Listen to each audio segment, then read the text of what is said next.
Chapter 711. Kagaya's attacks continued in the direction of Naruto and Sasuke. Although Naruto and Sasuke have done their best to resist the attacks launched by Kagaya, in the face of Kagaya's almost endless waves of attacks, Naruto and Sasuke felt a little overwhelmed and shaky. At this moment, Otsutsuki Kagaya's 80 Gods Hollow Strike actually doesn't have any so-called chakra nature change or form change. It's just a simple release of all the chakra in one's body from one's own body, and the faint palm shape of this move is actually because Otsutsuki Kagaya's chakra is too pure and condensed, and it's released from his own palm. Kagaya's moves were full of a sense of simplicity and power from ancient times.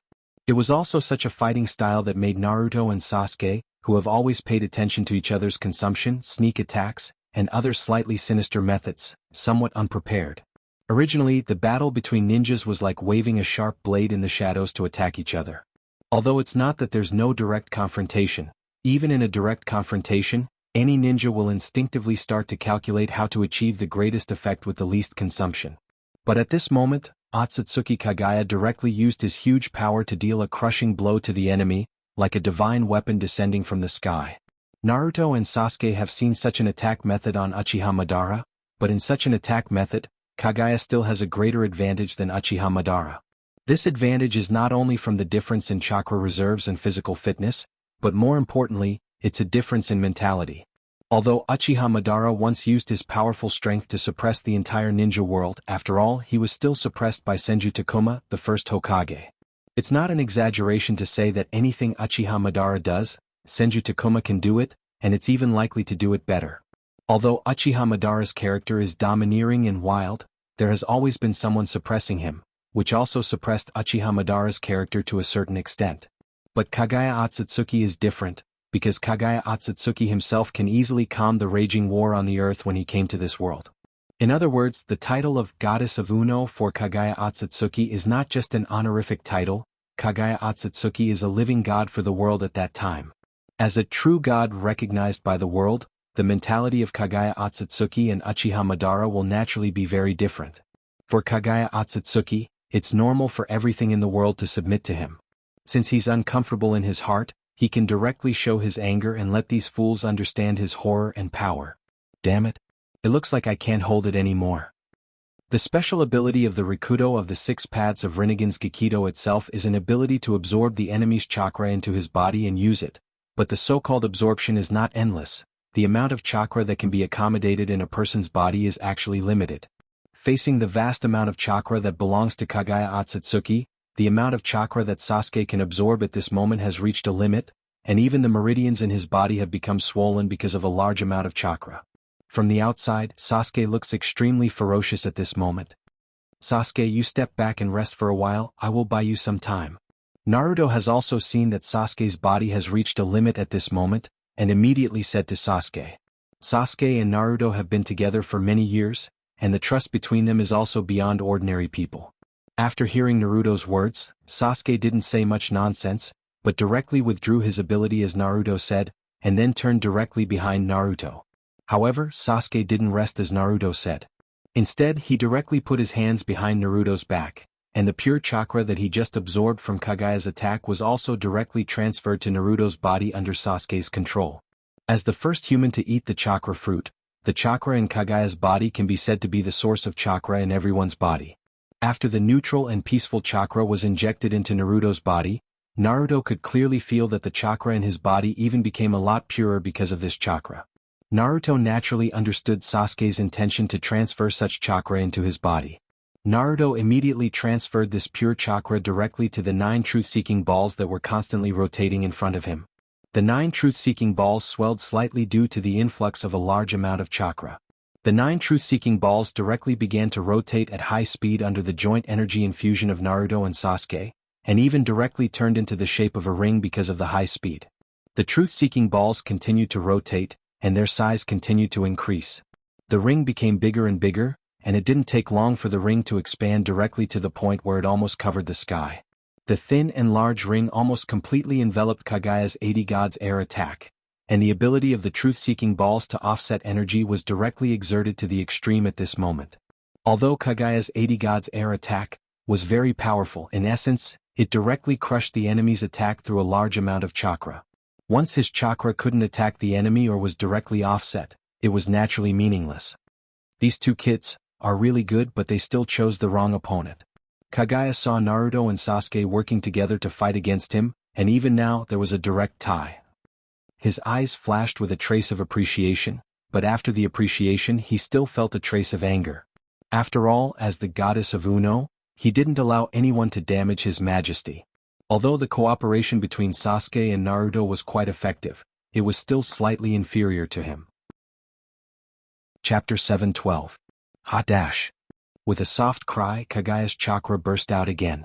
Originally, the attack range of 80 God's Air attack was very large. With the addition of chakra, 80 God's Air attack directly burst out with more power. The truth-seeking jade rings that Naruto and Sasuke used together became quite overwhelmed at this moment.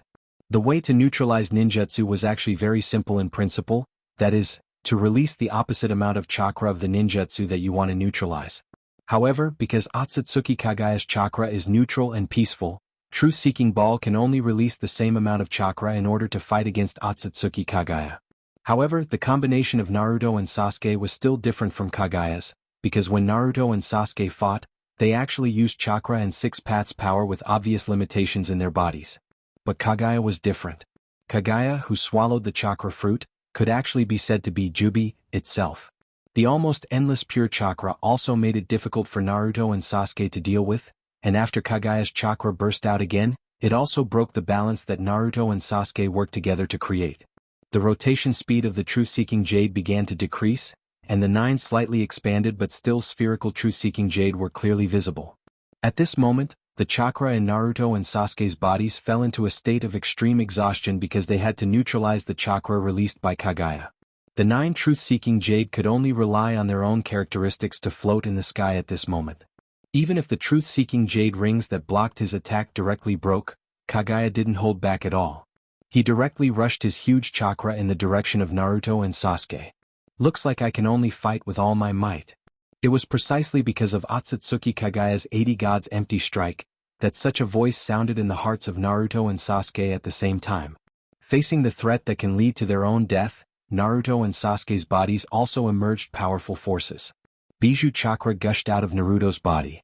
The golden Bijou chakra mixed with 6 paths power directly formed a huge golden fist with a clenched fist. Naturally, Sasuke also directly urged his 6 Tomo Rinnegan and Eternal Mangekyo Sharingan. A large amount of Dojutsu chakra 6 paths power, and the original chakra absorbed from Otsutsuki Kaguya's attack just now were all mixed together, displaying his almost peak Susanoo. Naruto held his giant fist, while Sasuke manipulated his Susanoo. The two of them simultaneously faced the powerful attack of Otsutsuki Kaguya. Black Zetsu hid in Otsutsuki Kaguya's sleeve and watched the battle between Otsutsuki Kaguya, Naruto, and Sasuke. Although it seems that Naruto and Sasuke are at a disadvantage at the moment, Black Zetsu's heart didn't dare to relax at all, because Naruto and Sasuke are simply existences with legendary lives. How old are Naruto and Sasuke now? They're only 16 or 17 years old, but how many people in the history of the shinobi world can possess the power that these two people possess? Youth is the weakness of Naruto and Sasuke. After all, youth represents the weakness of combat experience and experience. But youth is also the biggest advantage of Naruto and Sasuke. Now that Naruto and Sasuke are so powerful, if the potential of the two is stimulated again, how far will the two of them go?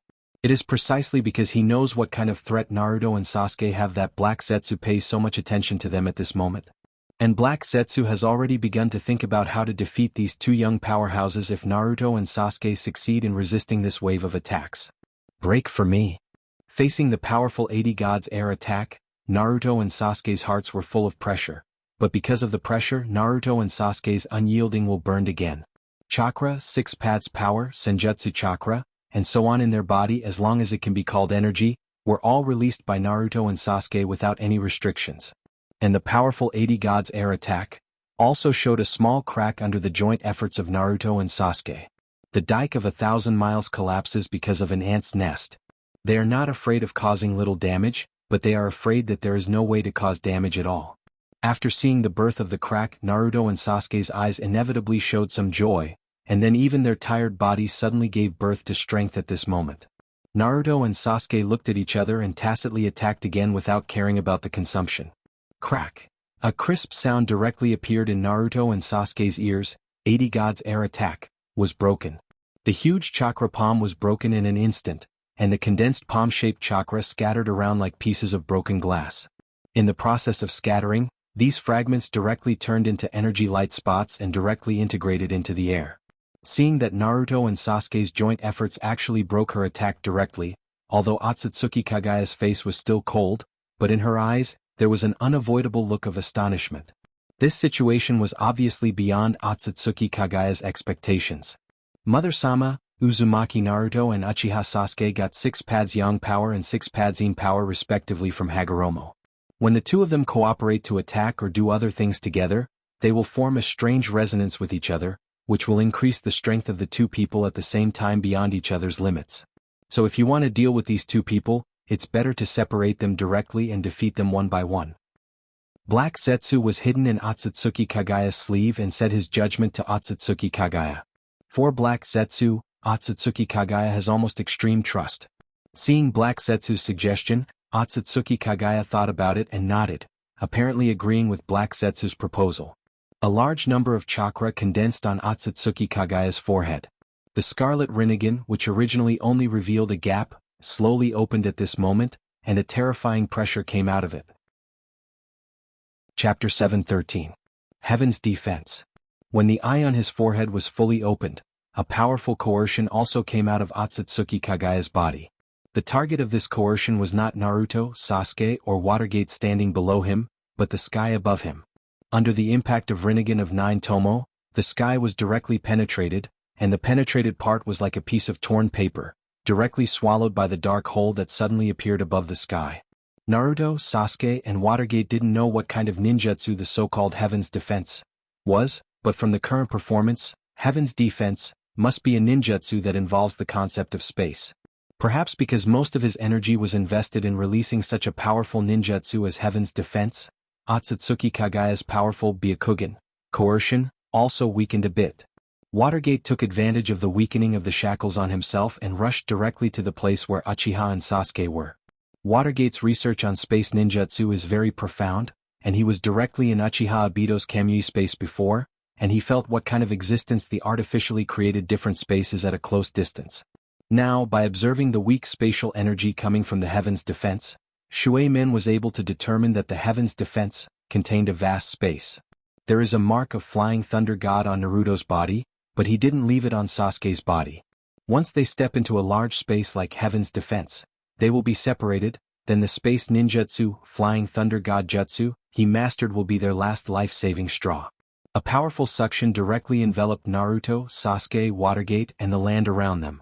Gravel and trees were directly pulled by the powerful suction force in the black hole created by Heaven's Defense, and began to be slowly sucked in.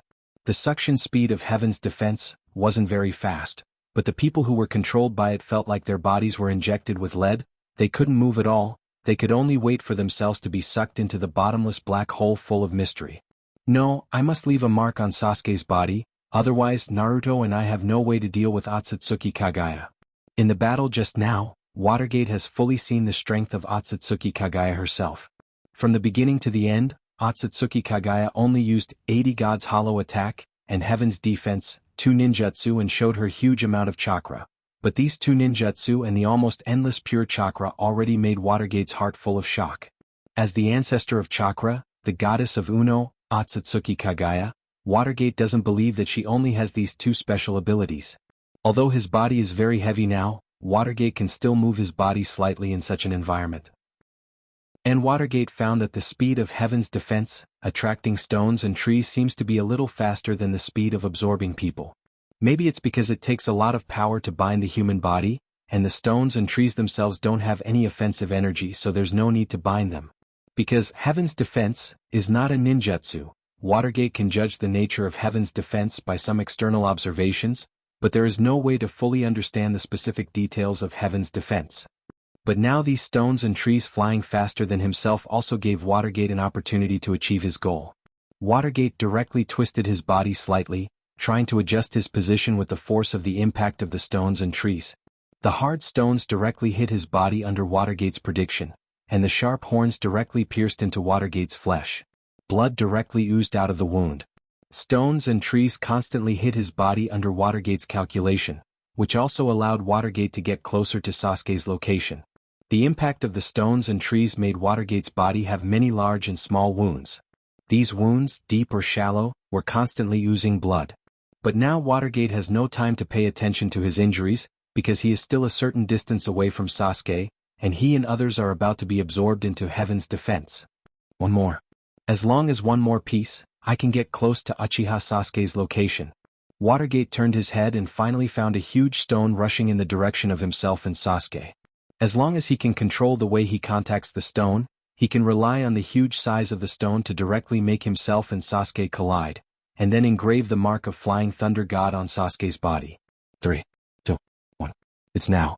Watergate directly ignored the constant pain in his body, and put his mind on calculating the speed of the stone's flight and how he should hit the stone so that he can quickly get close to Uchiha Sasuke. He adjusted his posture so that the stone could rub him and hit him next to Uchiha Sasuke. The sharp corners directly scratched Watergate's left arm, and the huge wound directly turned over flesh. But Watergate is getting closer and closer to Uchiha Sasuke's location at this moment. Condensing chakra in the palm of his right hand, Watergate tried to open his palm to grab Uchiha Sasuke's body. But at this moment, Watergate and Sasuke are close to the huge hole created by Heaven's defense. Watergate's palm, condensed with Flying Thunder God's mark at this moment, only brushed a part of Sasuke's clothes, and only about half of the Flying Thunder God's mark was left on Sasuke's body. However, according to Watergate's judgment, this incomplete Flying Thunder God's mark will only make him a little distance away from Sasuke when he teleports, and it will not directly cause him to be unable to use Flying Thunder God Jutsu to get close to Sasuke. At this moment, although Watergate was also absorbed into Heaven's defense, his heart has been a lot more stable. After all, some preparations have been made. What he needs to do now is to counter every move and find every opportunity to fight against Otsutsuki Kagaya. Chapter 7:14. Watergate, Sasuke and Naruto were sucked into Heaven's defense one after another. Kagaya saw that his main attack targets were all sucked in, and he also began to prepare to use Yomiuri Yamasaka to move directly into Heaven's defense. But just as Otsutsuki Kagaya was about to close the entrance of Heaven's defense, a black shadow suddenly rushed from the ground and rushed directly into the dark hole of Heaven's defense. Although the movement of the black figure was very fast, with Otsutsuki Kagaya's strength, it was naturally very easy to judge the true identity of this person. This black shadow was naturally Nangongja, who was wearing a black lion-patterned armor and holding the Heaven's Disaster Sword.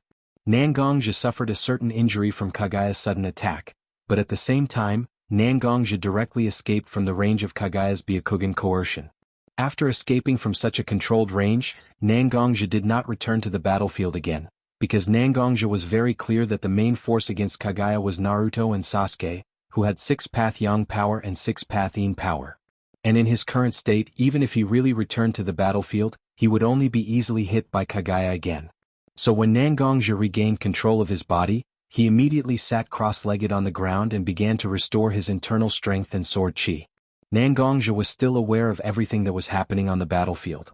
Even when he was meditating, he was still paying attention to everything that was happening on the battlefield. Nangongja watched Kagaya use 80 God's hollow attack, and also saw Naruto and Sasuke desperately fighting against Kagaya, but Nangongja still resisted the urge to help Naruto and Sasuke, and abruptly pressed himself here to restore his internal strength and sword chi. Since Nangongja became famous, although he has experienced many difficult battles, but now, his heart is constantly filled with regret for his weakness. How long has it been since such a feeling appeared in Nangongja's heart? After seeing Kagaya use Heaven's defense, Nangongja knew that if he didn't set foot on the battlefield, then he would only push Watergate, Naruto and Sasuke into the battlefield alone. So after Nangongja was ready, he put on the Black Lion heavy armor, and rushed towards Kagaya's Heaven's defense with all his strength. A moth to the flame, Kagaya watched Nangongja rush directly into the space he created, and his eyes were filled with a bit of ridicule. Otsutsuki Kagaya did not intend to stop Nangongja, because the world that Nangongja had rushed into was a cage that he had created himself. If he rushed in, it would not be easy to get out. He forcibly controlled Naruto, Sasuke and Watergate, and then absorbed them in order to deal with them. Now that Nangongja rushed directly into Heaven's defense, what's there to stop? Seeing Nangongja rush directly into Heaven's defense, Kagaya directly closed the passage of Heaven's defense, and he used Yomuri Ryazaka technique to directly transfer his body into heaven's defense. Freely weaving a space, the power of the first ancestor after opening his eyes. The defense of heaven is an amalgamation of 6 dimensions that Kagaya Otsutsuki created with his own power. The defense of heaven includes the lava, ice, supergravity, sand, acid, and other dimensions. These 5 dimensions are directly connected to the primordial sphere. In other words, the so-called heaven's defense was like a 5-petaled flower. The 5 dimensions of lava, ice, supergravity, sand, and acid revolved around the origin sphere that was the center of everything. Although the petals were relatively independent, it was because of the origin sphere that the stamen could directly form a complete flower. After entering heaven's defense, Kagaya naturally also directly displayed his ability as the controller of heaven's defense, and began to locate the positions of Naruto, Sasuke, Nangongja, and Watergate. Soon, Otsutsuki Kagaya directly determined the location of several people and divided them into several groups. Uchiha Sasuke, who is proficient in fire release, was directly thrown into the ice space by Otsutsuki Kagaya. Although fire can give people warmth, when the ice is cold enough, it can also condense fire. This is a space that can fully restrain Uchiha Sasuke. Naruto himself used some close-range attack ninjutsu in battle. Such ninjutsu is strong, but it also has a great burden on his body. As long as it can weaken Naruto's own physical fitness to a certain extent, it will actually abolish most of Naruto's strength. Therefore, Kagaya directly threw Naruto into the acid space, trying to restrain Naruto with the powerful acid sea in this space. Nangongja and Watergate, 2 people who did not receive enough attention from Kagaya, were also directly thrown into the supergravity space by Black Zetsu's reminder. The gravity in the supergravity space is far beyond common sense, which will put a great burden on the human body, and will also reduce people's speed to a limit. Watergate is good at using Flying Thunder God Jutsu with Body Flicker Jutsu and a variety of melee attacks to cause damage to the enemy. Nangongja is good at using his own exquisite swordsmanship with internal strength and sword chi to deal with the enemy. In fact, there is no particularly obvious way to deal with the situation of the two, but the supergravity space itself is almost a jack of all trades, so throwing Nangongja and Watergate into it can also restrain them so that they have no way to affect the battle situation in other places. At this moment, Otsutsuki Kagaya is floating in the primordial sphere, constantly absorbing chakra from the chakra tree, trying to accumulate as much chakra as possible. Once the accumulation is completed, Otsutsuki Kagaya will immediately go to each space to defeat his 4 enemies one by one. Chapter 7:15. Looking at the slightly greenish ground under his feet that looked like a layer of sharp spikes, Nangongja's forehead involuntarily dripped with sweat. Nangongja entered heaven's defense in his black armor. In the beginning, Nangongja himself was suspended in a black space. Although it wasn't the same, Nangongja knew that this black space was the same as the space crevice he saw when he was searching for the Lion Clan space. Before Nangongja had time to take a good look, a huge suction force suddenly appeared behind Nangongja and pulled him into this strange space. After entering this space, Nangongja quickly noticed the strangeness of this space. After entering this space, Nangongja clearly felt that his body had become heavier. It was as if the air around him and his body had become heavier. Even his movements were hindered. Nangongja could feel that his body had become at least 5 times heavier. Now Nangongja could barely maintain his standing posture. It was already very difficult for him to not be knocked down by such a strong pressure. Feeling that his body had slightly adapted to the gravity in this space, Nangongja began to slowly move his feet. He wanted to explore the specific situation of this space. After walking for less than a meter, Nangongja suddenly felt that the pressure on his body had become lighter. However, Nangongja was not in a hurry. Instead, he slowly walked in the direction he had randomly chosen. After walking for less than a meter, a pressure that was 5 times stronger than the previous gravity directly acted on Nangongja's body. As expected, this space isn't a simple place. Gravity itself was a force that acted on a person's entire body. From the inside out, the person would be squeezed by gravity.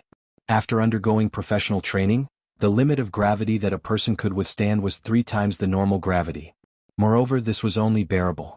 It did not mean that a person could walk freely under such gravity.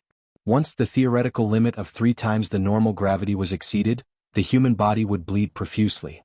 The organs in the body would also become dysfunctional or even directly rupture due to the huge pressure.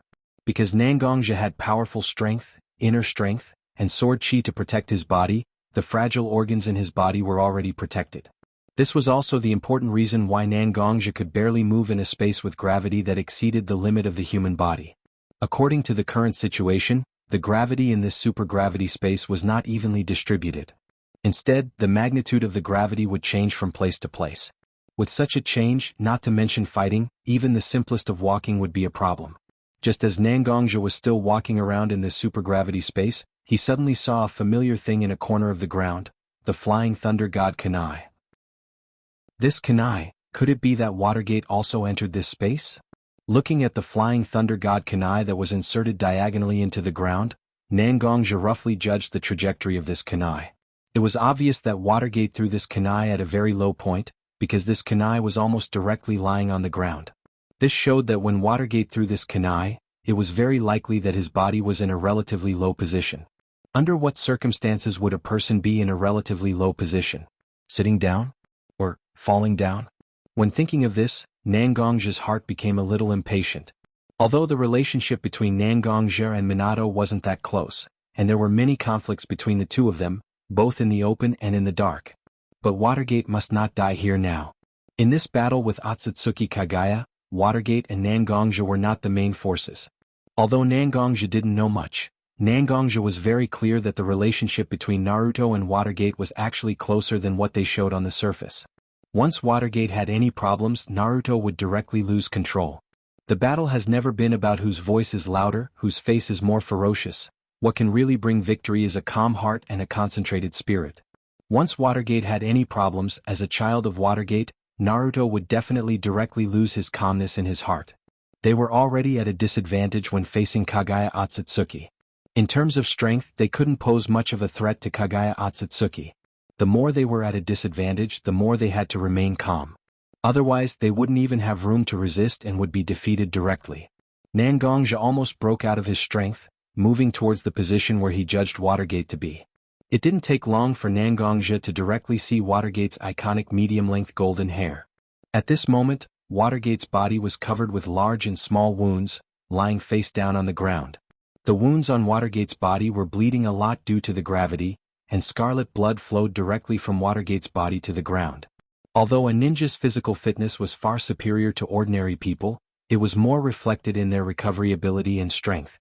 In terms of defensive ability and resistance to pressure, Nangongja, who had cultivated internal force and sword energy, was still inferior. Obviously, after entering this space, Watergate was also suppressed by the gravity. Watergate's body was covered with large and small wounds, and under the strong gravity he was bleeding a lot.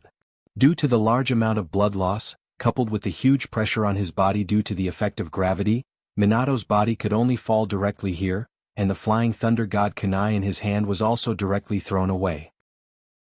However, thanks to the Kanai thrown out by Watergate, Nangongja might not have found Watergate. Now that he has seen Watergate, Nangongja naturally won't leave easily. Instead, he came to Watergate's side, ready to help Watergate deal with the large and small injuries. Chapter 7:16. Half squatting beside Watergate, Nangongja directly stretched out his hand and pulled out the large and small stones and wooden sticks that pierced Watergate's body one by one. After taking out the foreign objects that had pierced into the flesh, Nangongja immediately placed his palm that was imbued with internal force on the wound. Under the control of Nangongja, his internal force directly attached to the wound, directly stopping the blood from flowing out, and alleviating Watergate's bleeding situation. After taking out some bandages and medicine to treat Watergate's external injuries, Nangongja's expression didn't become relaxed, instead he became more serious. When treating Watergate's external injuries, Nangongja also checked Watergate's internal injuries to a certain extent. And the conclusion he got was not very optimistic. Because Minato's back had been hit by the rocks and trees, there was a large area of blood clot. His internal organs were also slightly damaged. For a ninja of Watergate's level, this kind of injury can be completely healed after a period of rest. But Watergate's injury wasn't treated well, and he directly entered the supergravity space where the pressure was far greater than the outside world. The strong pressure directly expanded Watergate's internal injuries to infinitely expand, and now it's even to the point where it's life-threatening. Even with his internal force, Nangongja didn't have a good way to heal Watergate's internal injuries. After all, Nangongja is a swordsman who focuses on fighting, and only has a little understanding of healing. It's really difficult for Nangongja to heal such a serious injury for Nangongja. Nangongja can only inject a large amount of his internal force into Watergate's body, and with the internal force he barely repaired Watergate's internal injuries temporarily. After circulating the internal force in Watergate's meridians 3 times, he directly controlled the internal force to rush into Watergate's brain. Originally he fell into a coma due to excessive blood loss, but Nangongja's internal force directly drilled into Watergate's brain, and woke up the brain that fell into a coma due to self-protection. Nangongja? Watergate slowly opened his eyes, and immediately found Nangongja beside him. Perhaps because he just woke up from a coma, Watergate didn't call Nangongja Chief Nangong, but directly called out Nangongja's name. However, Nangongja isn't a person who will stick to such trivial matters. After seeing that Watergate has woken up, Nangongja directly said to Watergate, "Sandame Hokage-sama, I believe that you should also be clear about the internal situation of your body. Now that your internal organs are basically broken and bleeding, I have already carried out emergency treatment for you, but after all I am not a professional medical ninja, so my treatment can only temporarily prevent such injuries from worsening. The internal force used to repair your internal organs can only work for a limited period of time, and if your body suffers too much damage, it is not impossible for the internal force to be scattered. I don't know if you understand what I mean?" Although Nangongja didn't say it explicitly, his words were actually telling Watergate that the reason why Watergate can stay awake now is actually because Nangongja used his internal force as a glue to repair the damaged internal organs in Watergate's body, temporarily allowing various organs in Watergate's body to recover their functions. But this kind of glue is not permanent. Once it is hit to a certain extent, the internal force will directly collapse. The inevitable consequence of the collapse of the internal force is that the organs in his body that were barely glued together will immediately rupture or even suffer more serious injuries. Now in front of Watergate, Nangongja actually has 2 choices, either to directly hide in the corner of the battlefield to save his life, or to directly ignore the fact that he may die and directly fight with Otsutsuki Kagaya. In fact, this is a question that doesn't need to be asked to get the answer. Watergate has always been a person who puts his own interests before the interests of the public. Faced with the 2 choices provided by Nangongja, Watergate didn't think much and directly stood up with the help of Nangongja. At the moment when he stood up, Watergate directly made a hand seal to absorb the natural energy in the air to enter the sage mode so that he can have the power to fight, but when Watergate began to release his spiritual force to draw the natural energy into his body, he suddenly found that the density of natural energy in this space is extremely close to 0. After releasing his spiritual force for a long time, Watergate didn't draw much natural energy into his body. He can only use part of the Senjutsu chakra that he barely condensed to directly wrap the organs in his body. With the help of the internal force to slowly repair the organs in his body, Watergate's complexion also looked a lot better. After a little sensing the situation in his body, Watergate said to Nangongja, "Now the injuries on my body have been slightly stabilized. Don't worry too much. As long as I am not directly hit by a powerful attack, there will be basically no problems. Maybe you don't know much about it, Nangongja, but the place we are in now is actually a huge space ninjutsu, that is to say, this space is actually artificially created. Before entering this space, I knew that several of us would definitely be separated. Naruto's body has my Flying Thunder God imprint, so don't worry too much, and before entering this space, I also desperately imprinted the Flying Thunder God imprint on Sasuke's body. And you and I happen to be in this space. As long as I use the Flying Thunder God jutsu, all 4 of us can be gathered together. Although this space ninjutsu is indeed very dangerous, I think that as long as the strength of the 4 of us can be gathered together, we will definitely be able to find a way to deal with these dangers." Watergate's words actually have no specific basis, just some personal inferences. Nangongja didn't like such words of encouragement, but one thing Watergate said was right, that is, gathering 4 people is definitely more effective than fighting alone. Chapter 717. Seeing that his plan was approved by Nangongja, Watergate closed his eyes and began to carefully explore the strength of this space. At the beginning, Watergate just spread his spiritual force inside the space. After a simple deduction, Watergate found that although it was difficult to perform a space jump in the supergravity space, Watergate could do it. But when Watergate fully spread his spiritual force, he found that there was no space coordinate for Naruto and Sasuke in this supergravity space. Seeing that it wasn't difficult to perform a space jump inside the space, Watergate also began to try to break through the space barrier with his spiritual force. But the moment his spiritual force touched the space barrier, Watergate's whole face became ugly. At the moment when his spiritual force touched the space barrier, Watergate already felt that his spiritual force was being swallowed by a large amount. Now is not the time to weaken his spiritual force, so Watergate immediately retracted his spiritual force after touching such a barrier. Nangong-sama, there seems to be something wrong with this space. Watergate looked at Nangongja with a bad expression, and said to Nangongja that his spiritual force was being swallowed after touching the space barrier. Nangongja also felt very troubled at the moment.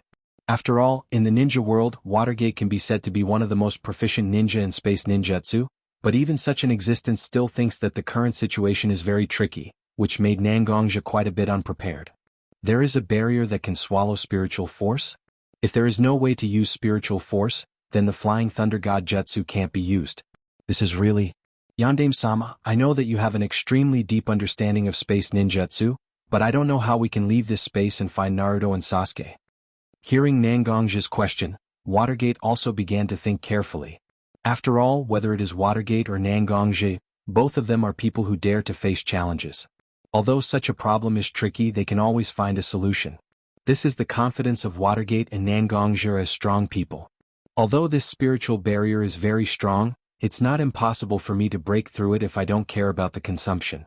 At that time, what we need to face now is not only this space barrier, but also a powerful existence that can overturn the ninja world at any time after breaking through the space barrier. Based on my observations, I believe that although this barrier has an extremely powerful effect on mental strength, it shouldn't be able to exert such a powerful effect on pure physical attacks. Moreover, in the ninja world, most of the barriers directly target energy like chakra. Nangong's internal force and sword chi are completely different from chakra.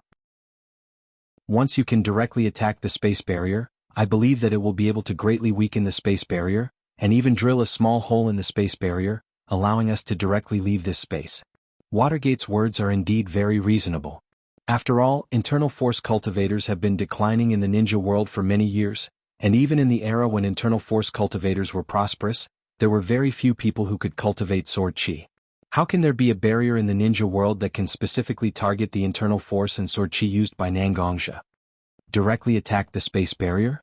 Although I did rely on the cooperation of natural chakra and Heaven's Retribution Sword to directly open a space channel, my own attainments and understanding of space are not that profound. In this space, I think 4th Hokage can clearly feel that there is very little natural chakra in this space. I really don't have any means to directly penetrate the space barrier and directly attack the space barrier. Nangongja has never been a stubborn person. In fact, Nangongja can directly face what he knows and what he doesn't know. No one is perfect, and naturally, there is no such thing as an omnipotent person.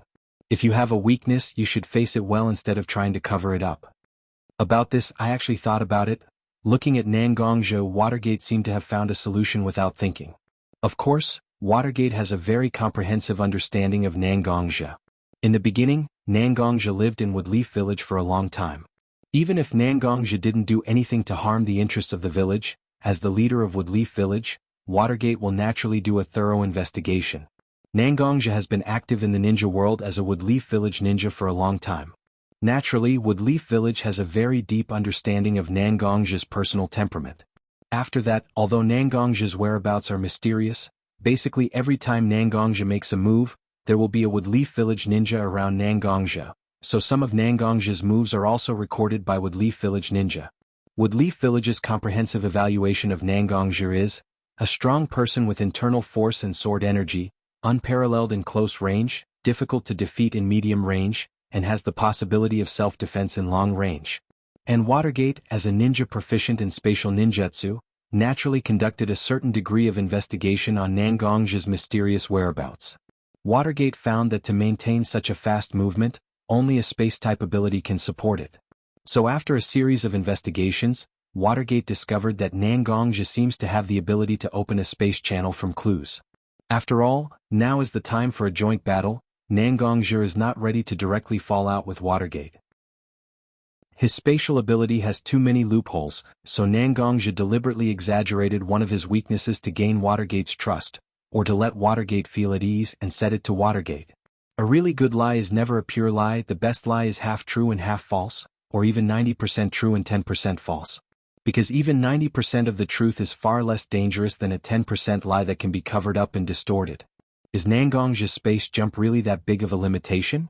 If Watergate really believes it, then Watergate is a real fool. Even if he and Nangongja do cooperate to do something, but really, in the ninja world, how can there be eternal enemies or eternal friends that don't belong to the same force? Chapter 7:18. Nangongja's concealment was naturally done seamlessly, and Watergate's suspicions would not dissipate because of Nangongja's perfect concealment. Standing from different perspectives, the problems they think about are naturally different. Naruto and Sasuke, as ninja who obeyed Woodleaf Village and ninja who worked for Blood Cloak Pavilion, can cooperate in the face of a common enemy at this moment. However, Nangongja and Watergate are respectively the head of Blood Cloak Pavilion and the fourth Hokage of Woodleaf Village. But since they have reached such a position, whether it is Watergate or Nangongja, they will not shirk the responsibility brought by their identity. Although Nangongja and Watergate have their own considerations, it has to be said that the two of them have a common enemy in Otsutsuki Kagaya, so Nangongja and Watergate can only temporarily postpone some of their plans under great pressure. Everything must be put after defeating Otsutsuki Kagaya. Nangongja and Watergate have reached a tacit consensus in their hearts at this moment. After all, in the face of such a peerless powerhouse like Otsutsuki Kagaya, Watergate and Nangongja must not have the slightest slack or distraction. Otherwise, the ninja world will be destroyed by Otsutsuki Kagaya. What can Nangongja and Watergate's plans count as? Nangong head, I have also considered what you said. After all, space is really a mysterious and difficult thing to understand. Even if I have studied it for many years, I dare not say that I really know much about space. What I can touch is only a little bit of the real power of space. Minato didn't lie because time and space were too mysterious and difficult to detect existences. We can still touch elements of nature like metal, wood, water, fire, earth, wind, and thunder with our own hands and use our own eyes to perceive them. But how can we perceive things like time and space, which are close to concepts? In what way? Even if we know that we are affected by time and space all the time and space are still in existence that we can't touch, and we can't even describe with words. Although I've only scratched the surface, I've found a lot of techniques that aren't that powerful but are very useful in the application of space. Actually, it's not as difficult to let Nangong head sword chi directly attack the space barrier as we thought. Just now, the barrier did indeed absorb my mental strength, but I can clearly feel that after my mental strength entered the barrier, it wasn't immediately devoured. Instead, it seemed to be stored. Because of this, I have now roughly figured out the spatial location of the space barrier. With this data, I can directly inscribe a rune on your weapon that can attack the space barrier. As long as the runes still exist, then Nangong Gong, your attacks will be able to directly affect the space barrier. With your powerful inner strength and sword chi, you will definitely be able to find a path to victory for us. Although Watergate's description wasn't very detailed, the more Nangongja listened, the more he felt that Watergate's understanding of space was definitely not as simple as superficial. As long as he could figure out the spatial coordinates, he could directly ignore the distance between spaces and directly transfer the attack to the space barrier between spaces. But he only relied on inscribing runes? If this kind of ability is considered superficial, then what are the other ninjutsu that are labeled as powerful?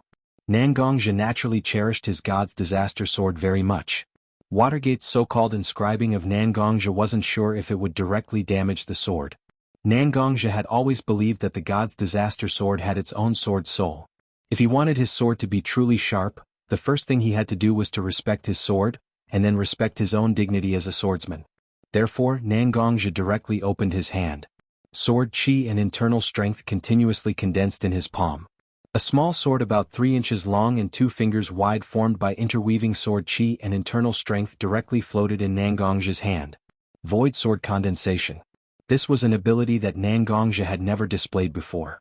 However, after seeing Nangongja's floating small sword appear in his hand, Watergate had already thought of many possible applications of this ability in his mind. Woodleaf's original evaluation of Nangongja was that Nangongja's own long-range attacks weren't as threatening as his close-range attacks. However, this small sword floating in Nangongja's hand could clearly be controlled by Nangongja from a distance. Since Nangongja could control one sword without any burden, then what would happen if Nangongja could control 2, 3, 10, or even 100 swords?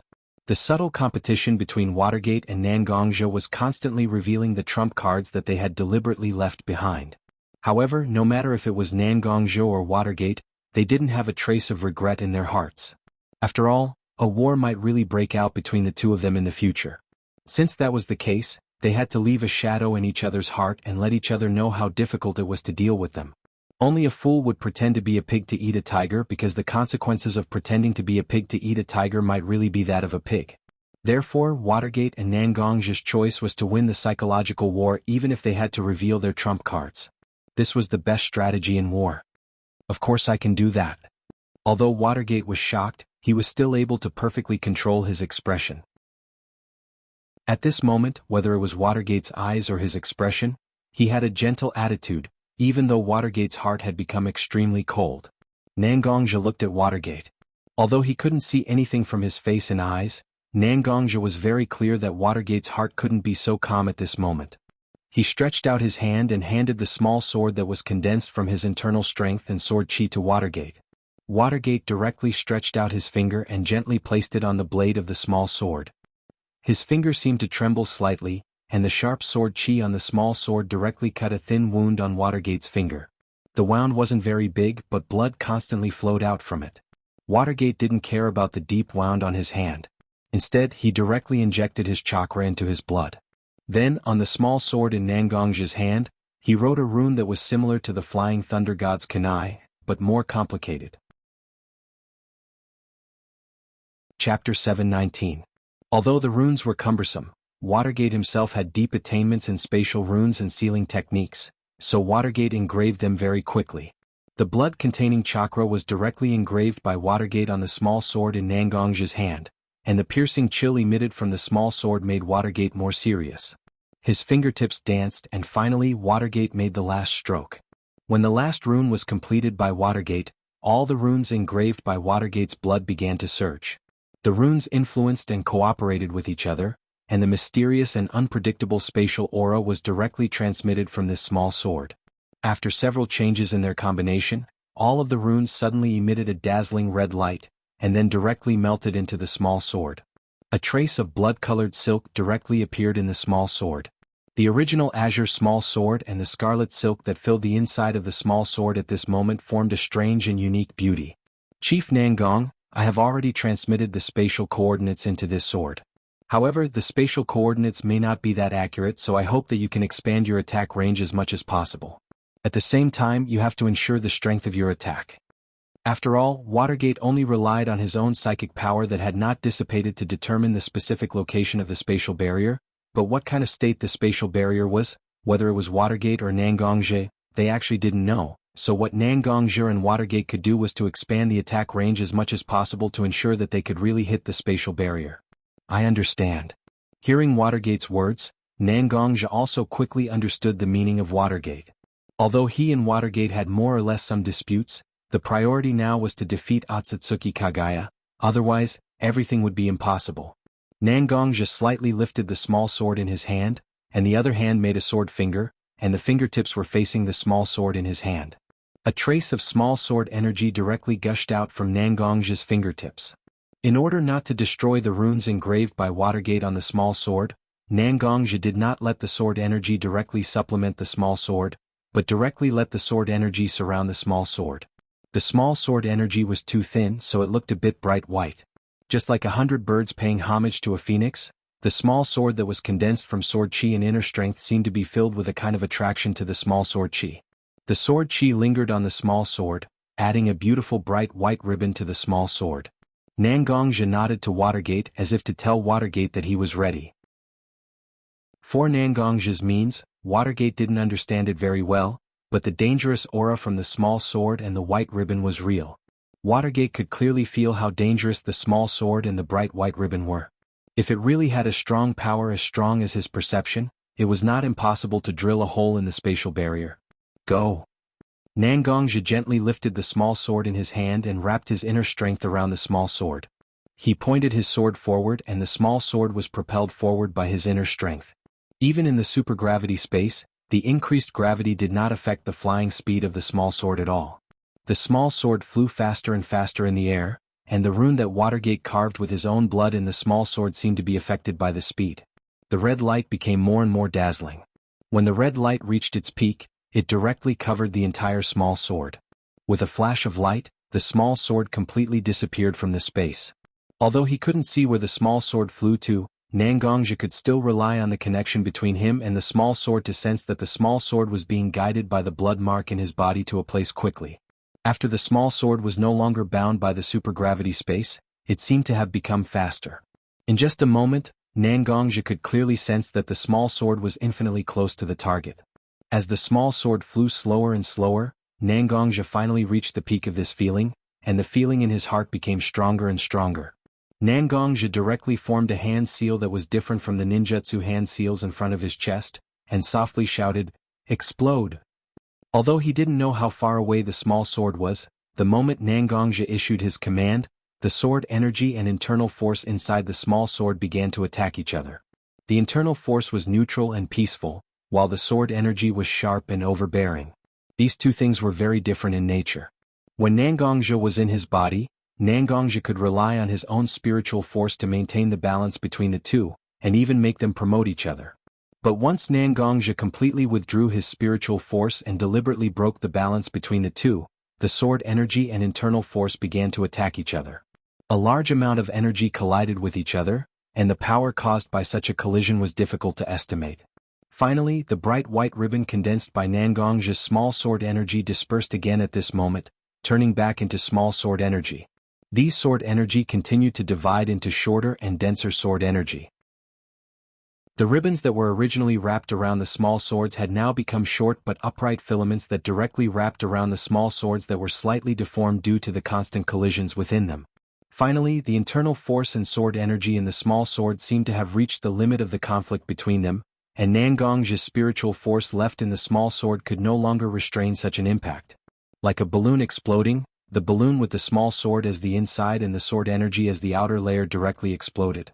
The dense and small sword energy was directly pushed away by the force of the explosion, and the explosion of the small sword itself became even more terrifying because of the outer layer condensed by the sword energy. The blood-red runes engraved by Watergate on the small sword had completely turned into blood-red energy, and directly dispersed in the explosion of energy, giving the energy the ability to supply the existence of the realm. Chapter 720. It wasn't only Nangongja who was paying attention to the changes inside the space, but Watergate was also paying attention to the place where his psychic force was left behind. Nangongja controlled his sword to attack the place where his psychic force was left behind, and Watergate was naturally able to observe the changes in the space barrier through this psychic force. Watergate could clearly feel that the space barrier was getting thinner and thinner, and the powerful impact was constantly weakening the space barrier. Even Watergate's psychic force that was restrained by the space barrier seemed to have some room to move. Now is the time. Just when Nangongja was constantly urging his sword to burst out more power, Watergate suddenly put his hand on Nangongja's shoulder, and a large amount of chakra surged in his body, directly wrapping himself and Nangongja in a chakra barrier.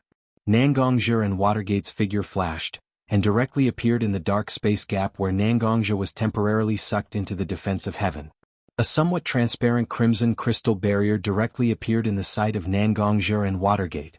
At this moment, it was obvious that a part of the crimson crystal barrier had very deep cracks, and compared to the other parts of the barrier, it was obvious that a part of the barrier was caved in. Watergate and Nangongja were now in front of this hole. "Is this the space barrier you mentioned, Fourth Hokage?"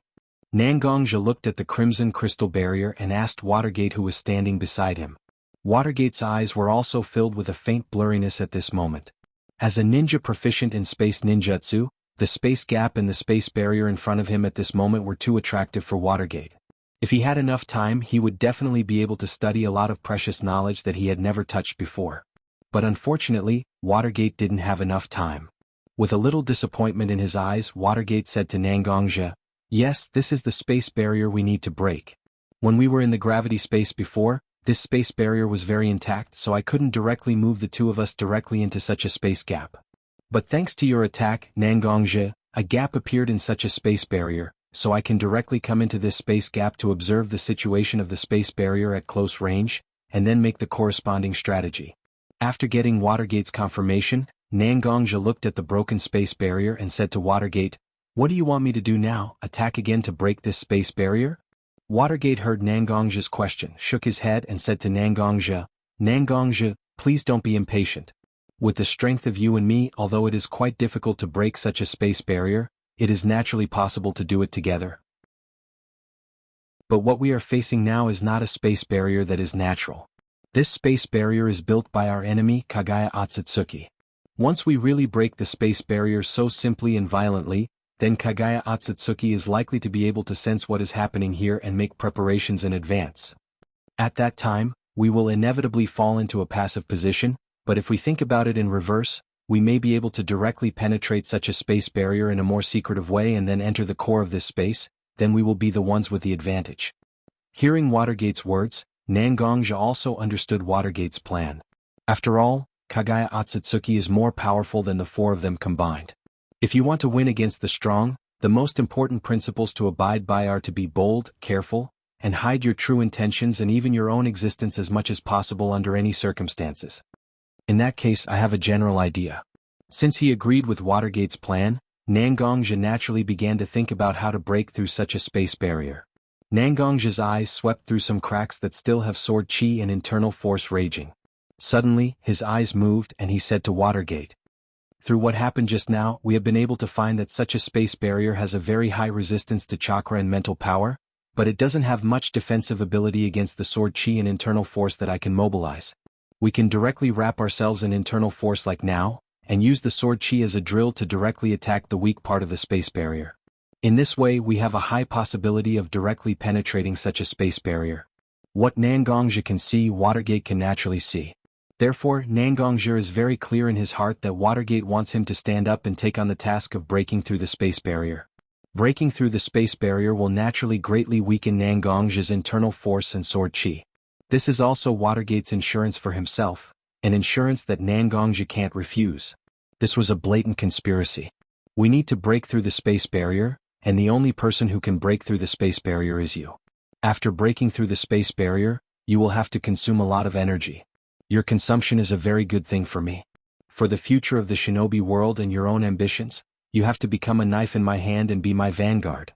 Watergate's move can be said to have completely pushed himself to the position of initiative, and in order to not have the slightest chance of being criticized, Nangongja directly opened his mouth and directly took on such an action that won't have much benefit and will even bring some harm to himself.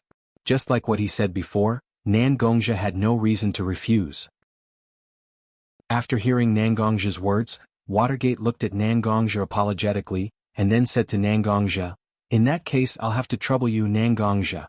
Nangongja took a deep look at Watergate, then directly turned his body and released a large amount of internal force and sword chi.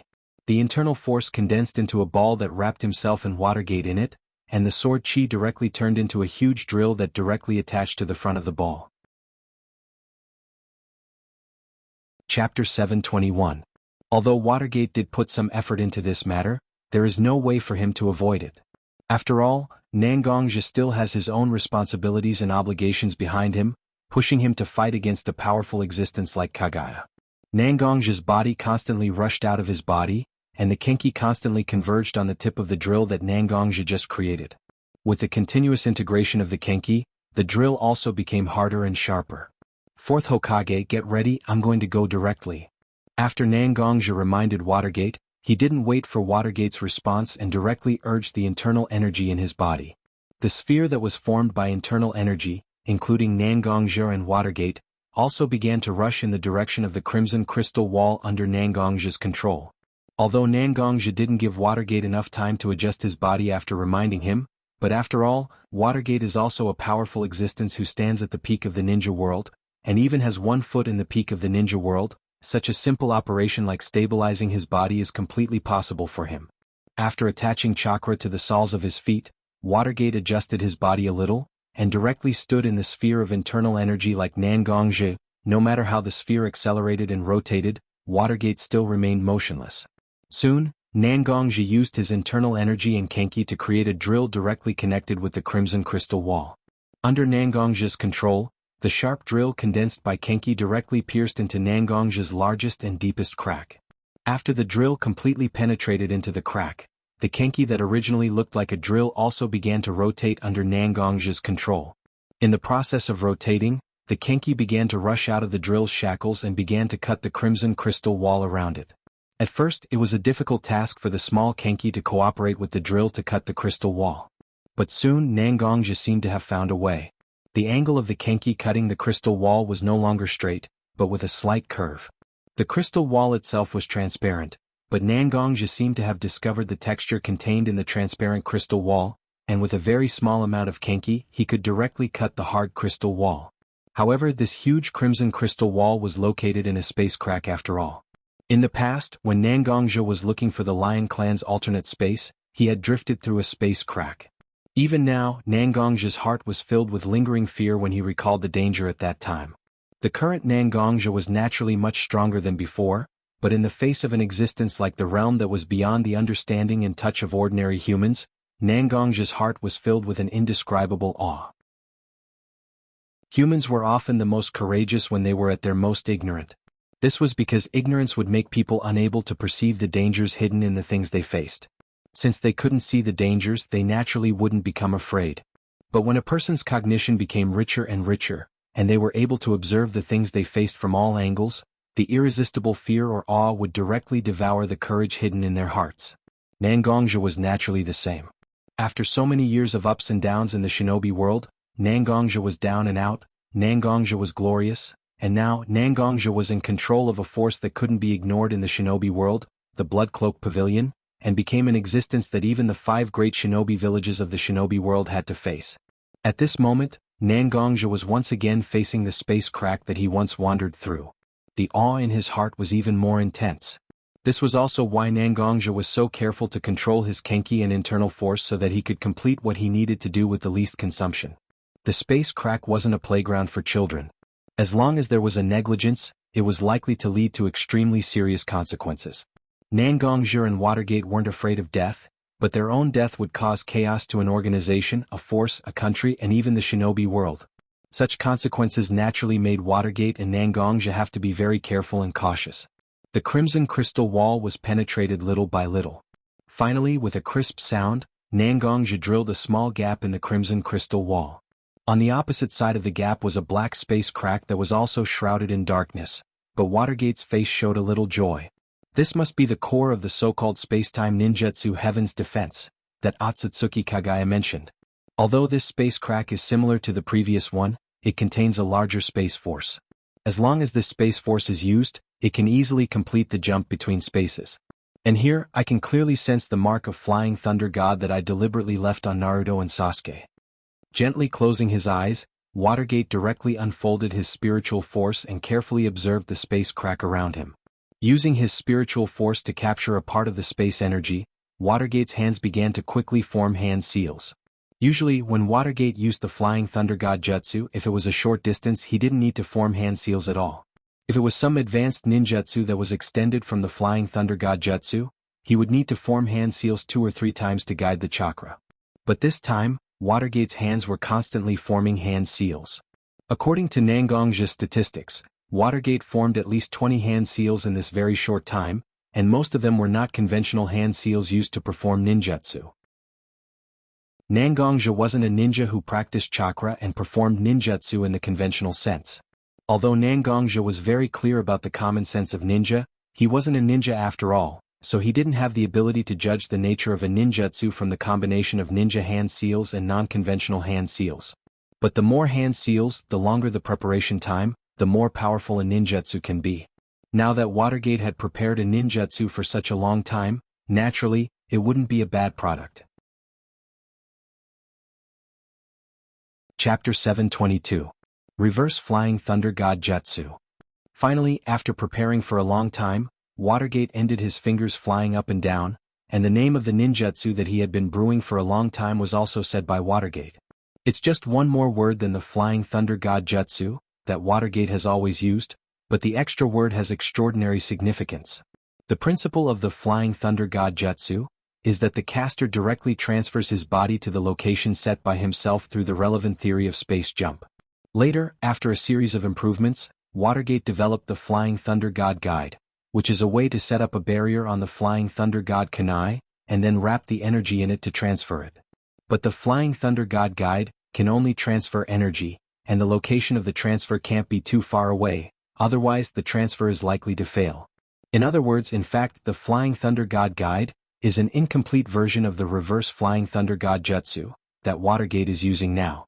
Being able to transfer objects with the Flying Thunder God mark for his own use is an important stage goal that Watergate has set for his own research on the Flying Thunder God Jutsu. Now Watergate is in the space gap. Although it is very dangerous, it is also the position closest to the origin of space. A large amount of space energy is restrained by Watergate, and Watergate also began to try to display the reverse Flying Thunder God Jutsu that he has been studying for a long time. The reason why Watergate constantly seals at a very fast speed is in fact that Watergate is constantly modifying the values and parameters of his ninjutsu through the seals to adjust his ninjutsu. After thinking that his various parameters and values are completely ready, Watergate said the name of his ninjutsu and injected a large amount of his chakra into his hands to activate the ninjutsu. The brilliant blue and white light instantly covered both of Watergate's hands. Watergate suddenly put his hands together, and then slowly opened his palms wrapped in the blue and white light. Although Watergate's palms were slowly opened, the blue and white light that shrouded Watergate's hands gradually separated from Watergate's palms, and slowly condensed into a small and solid ball of light in the place where Watergate's two palms were opened. Watergate's forehead and cheeks were wet with sweat at the moment, and even his half-long golden hair was stuck to his cheeks at the moment. Watergate's chakra and physical strength are now consumed, but Watergate has no choice but to continue. From the situation of Watergate and Nangongja passing through the space barrier together, Kagaya is obviously on guard against this kind of behavior that wants to directly travel through space. Although he doesn't know how much strength Nangongja spent to pass through the space barrier just now, the fatigue in Nangongja's eyes at the moment has proved that even if Nangongja deliberately reduces his consumption, passing through the space barrier still brings a lot of pressure to Nangongja. Of course, Watergate can directly ignore Nangongja's consumption and use all kinds of means to force Nangongja to pass through the space barrier again and again. Even if Nangongja has no objection, this will only make Nangongja directly rely on himself, and his purpose of gathering all forces will be directly ruined. Before, Watergate did want to use some means to cause a certain consumption of Nangongja, but if he directly makes Nangongja lose the power to fight, then how can Kagaya deal with him? Moreover, passing through the space barrier again and again, as long as Otsutsuki Kagaya is not a fool, he will definitely notice that something is wrong. In this case, it is even more impossible to make such a stupid move, otherwise it will only drag everyone into a difficult situation. Therefore, Watergate can only give up his original plan, and then he began to use ninjutsu to bring Naruto and Sasuke to his side, so as to ensure that his side strength is relatively intact. The distance between Watergate's palms is getting bigger and bigger, and the bluish-white ball in Watergate's palm is also constantly expanding and began to slowly deform. The bluish-white ball began to extend and transform, and finally in Watergate's hand, the ball of bluish-white energy directly turned into a kunai similar to the trident Flying Thunder God. Seeing such a kunai formed in his hand, Watergate's eyes finally showed a trace of relief. After all, as long as such a space kunai can be formed, then his reverse Flying Thunder God Jutsu will be half successful. Watergate held the space kunai condensed with a lot of chakra in his hand, and then directly inserted the space kunai in his hand into the void in front of him. The space kunai was so strangely inserted in the air, as if it was really inserted into something. Watergate opened his palm and placed it on the handle of the space kunai, and a lot of chakra was directly instilled into the space kunai by Watergate. At this moment, Naruto and Sasuke, who were in the ice space and acid space, were suddenly covered by a layer of chakra. The source of this chakra is none other than the Flying Thunder God imprint that Watergate left on Naruto and Sasuke. Oyaji, Yandame Hokage. Naruto and Sasuke also instantly sensed Watergate's aura from these chakra. Naruto naturally had infinite trust in Watergate, and Sasuke also believed that Watergate, who has always been very wise in such a situation, would never do such a thing. So whether it was Naruto or Sasuke, when their bodies were wrapped by Watergate's chakra, they didn't resist, and directly let Watergate's chakra control their bodies. Naruto, Sasuke, come back. Watergate whispered softly, and it didn't sound like a voice full of confidence when using ninjutsu. Instead, it sounded like a prayer in his tone. Now Watergate is actually gambling that his first reverse Flying Thunder God Jutsu will succeed, gambling that Naruto and Sasuke can gather by his side, gambling that his dangerous move will make Black Zetsu and Otsutsuki Kagaya have no way to detect his plan, and then give them a chance to defeat Otsutsuki Kagaya. This was a huge gamble, a gamble that the Watergate was quietly implicated in his heart, a gamble that smashed everything on the balance. Chapter 723. The space kunai, which was inserted by Watergate in the void, suddenly burst into a blue-white light. In such a blue-white light, there was also a colorless but seemingly full of the purest space energy. This space energy was naturally the space energy that Watergate forcibly restrained from the space gap of Heaven's defense, by relying on his psychic power. This space energy was also an important safeguard for Watergate to be able to perform reverse flying thunder god jutsu. The space energy was divided into two during the movement process. Under the control of Watergate, the two space energy reformed into spherical energy suspended in the air. These two spherical space energy were the space coordinates and insurance measures set by Watergate for Naruto and Sasuke's return. When performing a space jump, especially a reverse space jump, although the human body was only in the space gap for a very short time, every time the space jump was opened and the space jump was released, the human body would be under extreme pressure. Watergate and Nangongja had been in contact with space energy several times, and their chakra and internal force were also very strong, so they could stay in the space gap for a long time like this. However, Sasuke and Naruto were different. Although these two children became very powerful for various reasons, the strength of their abilities did not mean that their vision, insight, and adaptability were equally strong. The reverse flying thunder god jutsu that Watergate was now performing could only be regarded as an unfinished product. In order to ensure the safety of Naruto and Sasuke, Watergate naturally had to allocate more power to protect the safety of Naruto and Watergate. The small sphere formed by space energy began to emit small light spots at this moment and merged into the surrounding dark void. All the energy finally condensed to the highest level at this moment, and the space energy sphere was also completely integrated into the unknown void at this moment. Two lights flashed, and the figures of Naruto and Sasuke appeared directly at the original location of the space energy sphere.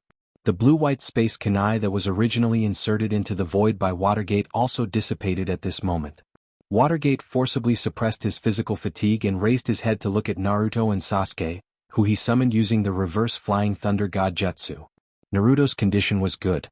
Although there was still a little green corrosive liquid on his body and he looked a little tired, overall he still maintained his combat power at a considerable level. At this moment, Sasuke closed his eyes tightly, as if he was comprehending something. Although it's not very clear what Sasuke comprehended from such a passive space jump, but according to the heavenly hand power that Sasuke used in the previous battle, and Sasuke's own top-notch talent, Watergate believes that Sasuke's comprehension will definitely bring Sasuke great progress. Oyaji, I'll help you restore chakra. The moment Naruto appeared, he saw his father's slightly tired look. Naruto directly walked to Watergate's side and used 6 pads power to purify the violent chakra in Jubi, and directly injected Jubi's pure chakra into Watergate's body to replenish Watergate's consumption. After hearing Naruto's words, Watergate also nodded and accepted the chakra transmission from Naruto. While Naruto was constantly purifying Jubi's chakra and transmitting it into Watergate's body, Sasuke, who still had some icicles on his body, also opened his eyes at this moment, and the 6 tomo in his left eye also rotated quickly. The breath on Sasuke's body was originally erratic, high and low, but after Sasuke opened his eyes and the lines in his eyes stopped rotating, all the breath was retracted back into Sasuke's body. Nangong-sensei. Sasuke slightly clasped his fist and bowed to Nangongja. Although his body was a little stiff because of the low temperature and the omnipresent danger in the ice space, Sasuke was still very respectful to Nangongja as a disciple. Looking at Sasuke's respectful salute, Nangongja also walked directly to Sasuke, stretched out his hand and brushed away some of the frost on Sasuke's body, then held Sasuke's arms and helped Sasuke up. Thank you for your hard work, Sasuke. Nangongja put his hand on Sasuke's shoulder and said to Sasuke in a slightly heavy tone, originally things like saving the crisis should be a matter for me and Watergate. But this time we are indeed not capable enough, and you and Naruto also coincidentally obtained Rikudo Yang and Rikudo In power from Rikudo Sannin, which became the key to sealing Otsutsuki Kagaya. Although you seem to have just escaped from a dangerous place, I still need to tell you that you are not slacking off yet. Our ultimate goal is to defeat Otsutsuki Kagaya. Nangongja and Watergate both hope that Naruto and Sasuke can grow, but Nangongja and Watergate's roles are different. Watergate is Naruto's father, so everything that Watergate does to Naruto is from his perspective as a father. That is to say, Watergate is the driving force behind Watergate's words to Naruto. Nangongja is Sasuke's sensei. Although the role of sensei is close to a father-like role to some extent, sensei is relatively more rational, so when he speaks he seems to be more old-fashioned and stiff.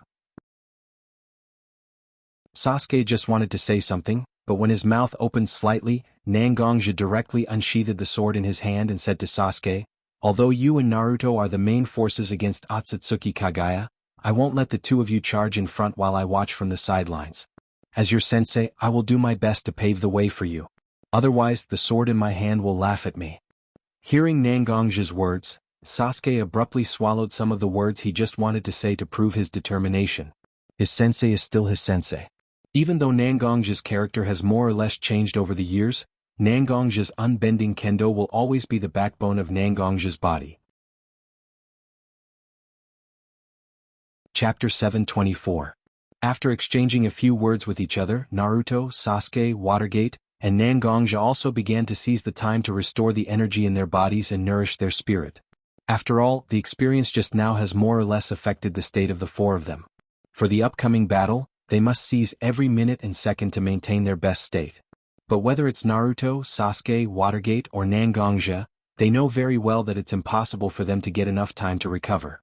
Although the four of them were not directly attacked by Kagaya when they entered Heaven's defense, it doesn't mean that Kagaya really thinks that they can rest easy after entering Heaven's defense. Even if Kagaya thinks so, as someone who has been in the shinobi world for many years, he knows the truth that a lion needs to go all out to catch a rabbit. He will definitely pay more attention to the four of them again and again. And once Kagaya finds that the four of them are no longer in the space he arranged for the four of them, it's time for the final battle. In the core of the 6 dimensions of Heaven's defense, the origin sphere, Kagaya was suspended in the center of the space. His long silver-gray hair fell directly to a position lower than the soles of his feet. Although the wide robe on his body covered his body, it also brought endless holiness to Kagaya. A large number of pure chakra constantly appeared in the beginning sphere. This chakra that was absorbed by the sacred tree from the ninjas was all absorbed by Kagaya's body to supplement the missing energy in his body. When Kagaya felt that the energy in his body was infinitely close to saturation, he finally opened his eyes slowly. The milky white pupils were located in the center of his white eyeballs. They were a little strange eyes, but on Kagaya's face, they looked so harmonious. "Zetsu, during the time I was absorbing energy, did anything happen?" Although the sacred tree fruit affected Kagaya's mind to a certain extent, Kagaya, known as the goddess of Uno, was never a stupid existence. As soon as she woke up, Kagaya began to ask Black Zetsu, who was hiding in his sleeve, about everything that happened during her sleep. Black Zetsu himself is the life evolved from Kagaya's spiritual power, the so-called third sun. Therefore, for Otsutsuki Kagaya, Black Zetsu can be said to be completely dedicated. In the past thousands of years, Black Zetsu may have been a subordinate of different people, but his loyalty will always be left to his mother, Otsutsuki Kagaya. Reporting to Mother.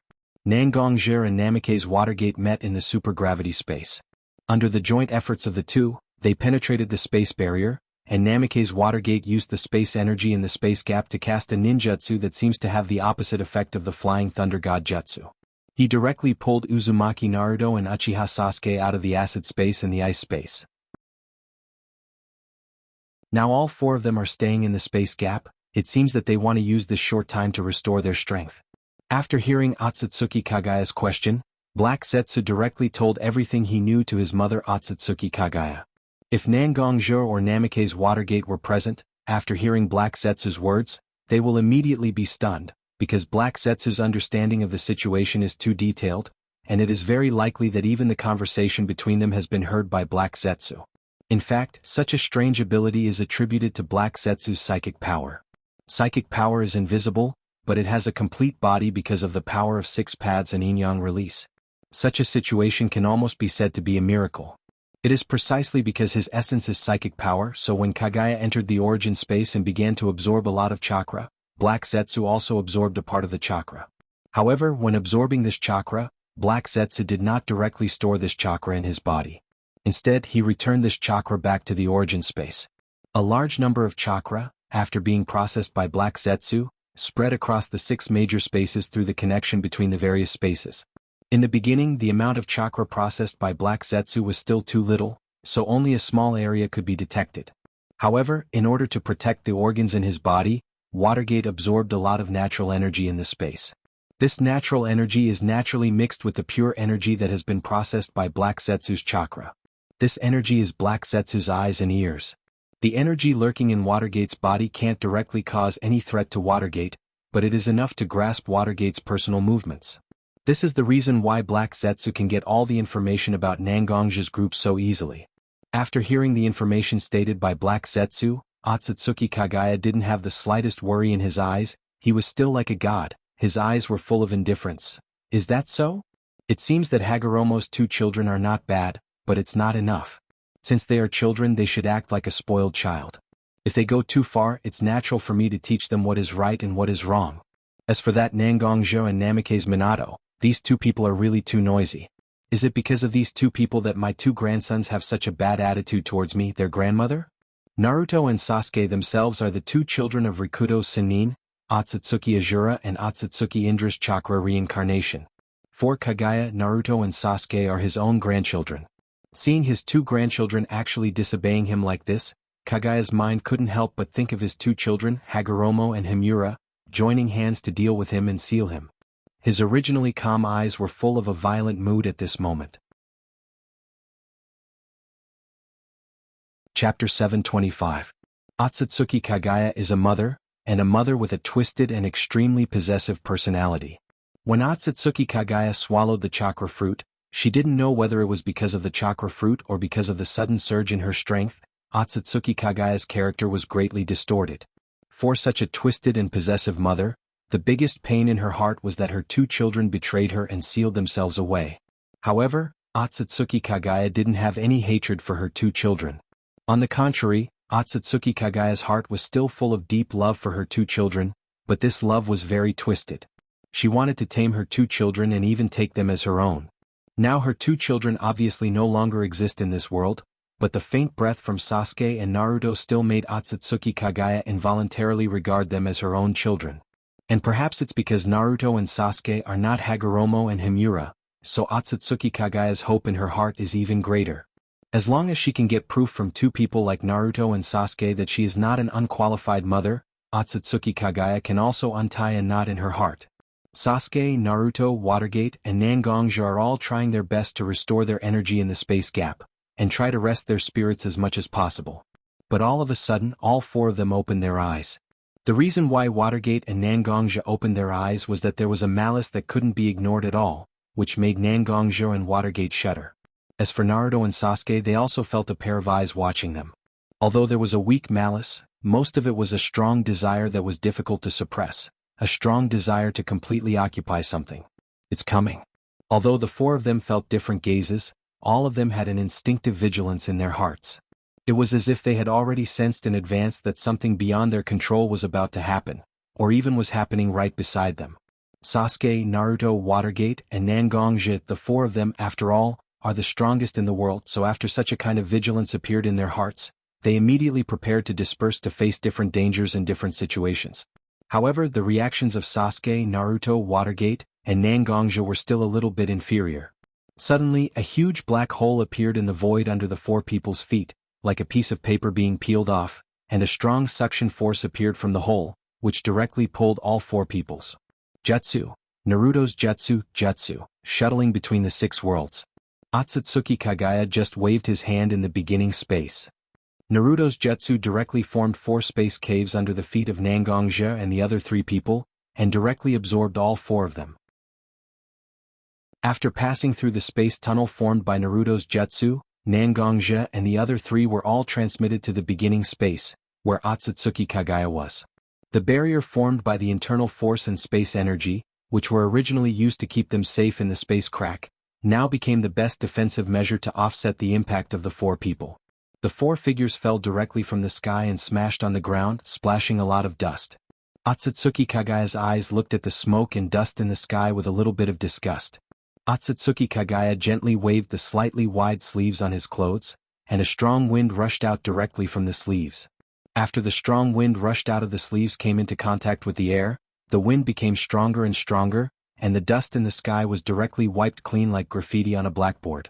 Without the smoke to block his sight, Otsutsuki Kagaya also saw the 4 huge pits on the ground due to the fall from a high altitude. But at this moment, whether it was Naruto, Sasuke, Watergate, or Nangongja, all 4 figures disappeared. What's the point of a mere ant playing such a small trick?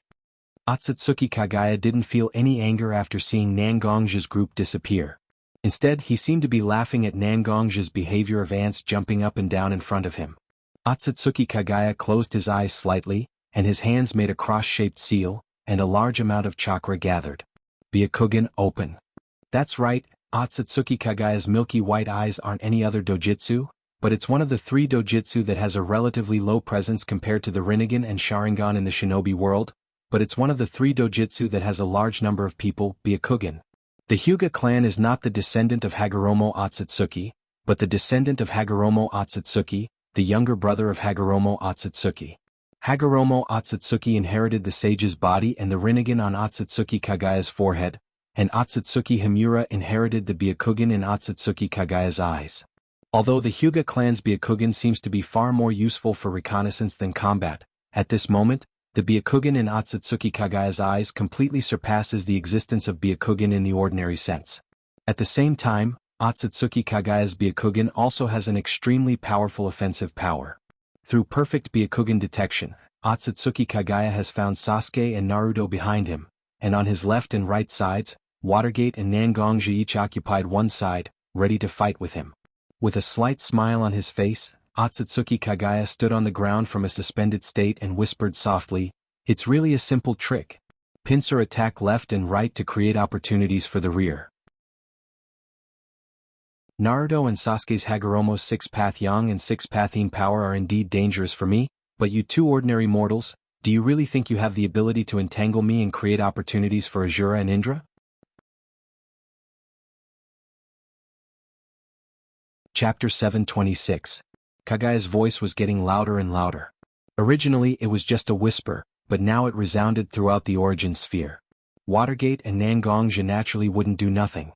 After seeing that Kagaya had activated Byakugan, Watergate and Nangongji had already rushed out of their hiding positions at the same time.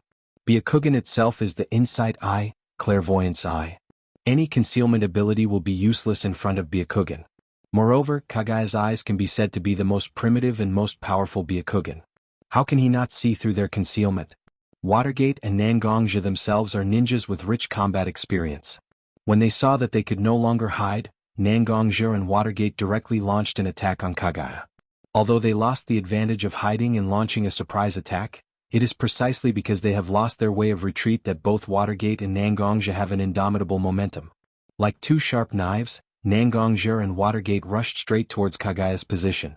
In order to ensure their sprint speed, Watergate only condensed 2 Rasengan in his hands, and Nangongji only filled his sword with sword energy. Nangongji and Watergate intend to fight hand-to-hand with Kagaya.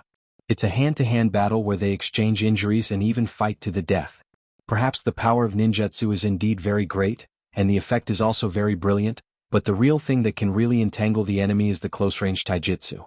Watergate himself is a ninja who is very good at close combat. Even the Rasengan developed by Watergate himself is not a long-range attack. As for Nangongji, as the head of the Blood Garment Pavilion, which was a sect that cultivated internal energy, he was naturally proficient in close combat. His swordsmanship was exquisite and peerless, and he even had a powerful attack like the sword chi to increase his attack power. Looking at Nangongji and Watergate rushing towards him without fear of death, the power in Kagaya's body also surged. He opened his hands and 2 gray-brown bone spurs appeared directly in his hands. Kill gray bones. The gray-brown bone spurs appeared directly in Kagaya's palm, but Kagaya didn't directly force these bone spurs out completely, but let these bone spurs still grow in his palm, as if 2 bone swords emerged from his body. Kagaya didn't pay attention to Nangongji, who was rushing towards him with Heaven's Disaster Sword in his hand. Instead, he directly turned around and rushed directly towards Watergate's position with his unparalleled speed. In the face of a pincer attack, the most effective method was not to directly fight to the death with the obviously stronger side of the 2, but to directly defeat the relatively weaker side of the 2, so that the so-called pincer attack would no longer exist. Under Otsutsuki Kagaya's calculation, the gray-brown bone spur directly pierced the 2 Rasengan in Minato's hand. The Rasengan itself is actually a cluster of chakra that is barely stable. Once the internal balance is destroyed or the outside is hit to a certain extent, the Rasengan will directly explode. At this moment, the Rasengan in Minato's hand is mixed with a small amount of Senjutsu chakra, which is close to the Senjutsu Futon, Rasengan, an inferior version of the Senjutsu or Rasengan. But even if it's an inferior version of the Senjutsu or Rasengan, it still has far more power than an ordinary Rasengan. Minato himself was prepared to use injury for injury or even death to entangle Otsutsuki Kagaya, so when he saw that Otsutsuki Kagaya directly attacked the Rasengan in his hand, Minato also directly accelerated his speed and rushed in the direction of Otsutsuki Kagaya. Both of them were extremely fast, almost in an instant they had already arrived in front of each other. According to Minato's judgment, at this moment, Otsutsuki Kagaya should continue to directly attack the Rasengan with the two gray-brown bone spurs in his hand.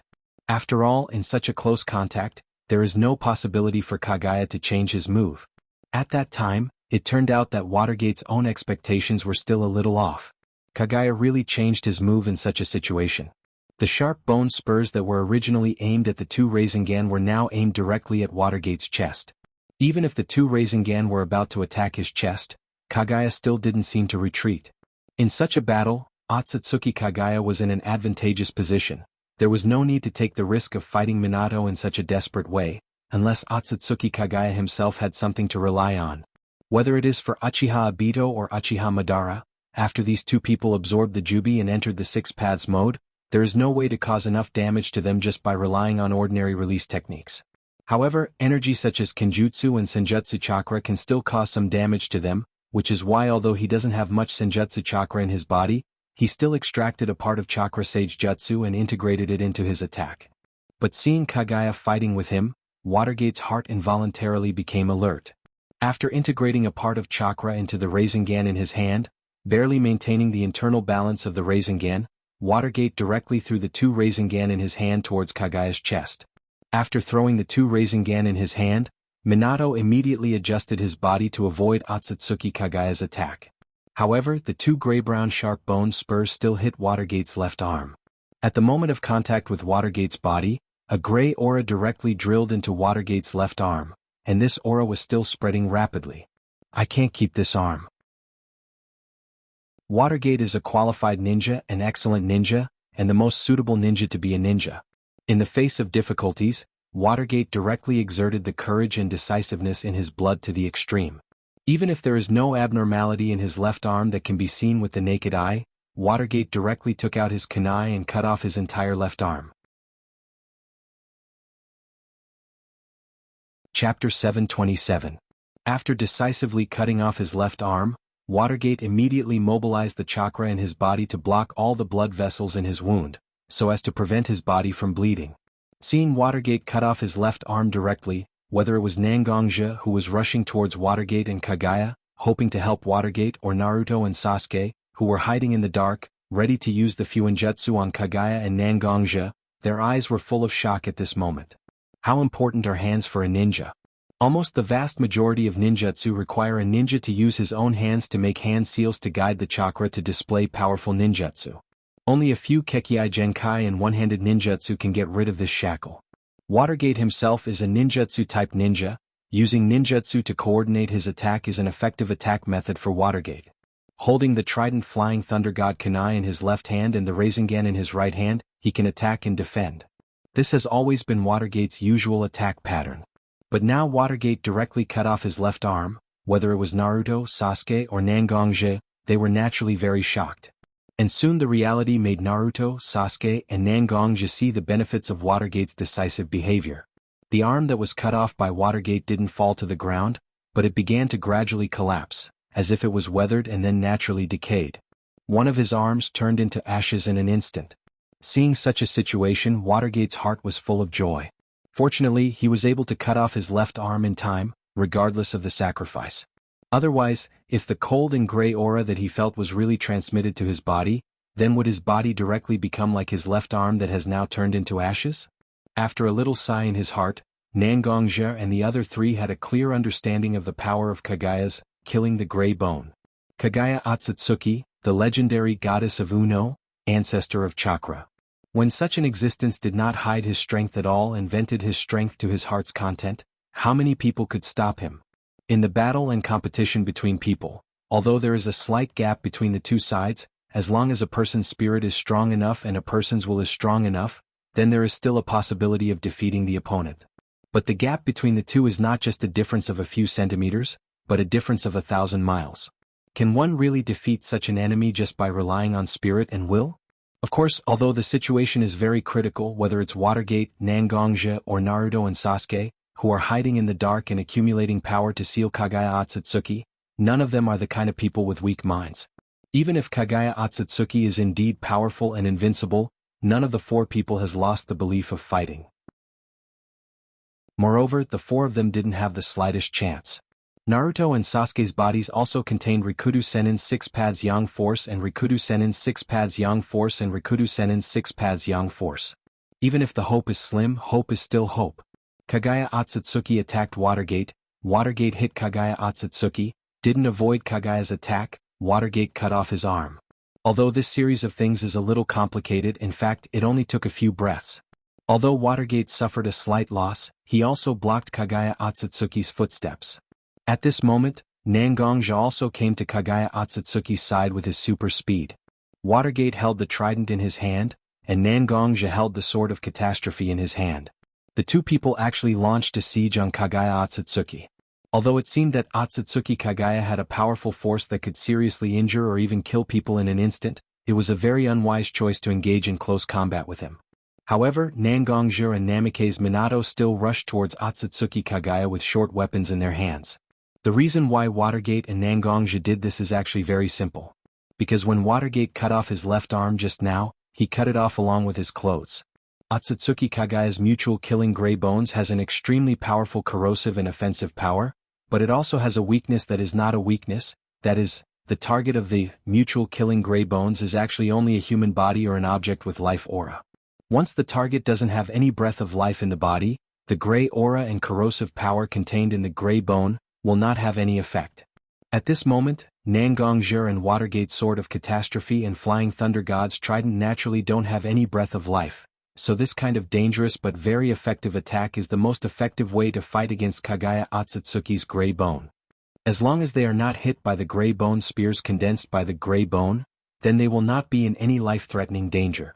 Watergate constantly used the body flicker technique that doesn't require any hand seals to change his posture, either dodging, blocking, or looking for gaps to attack.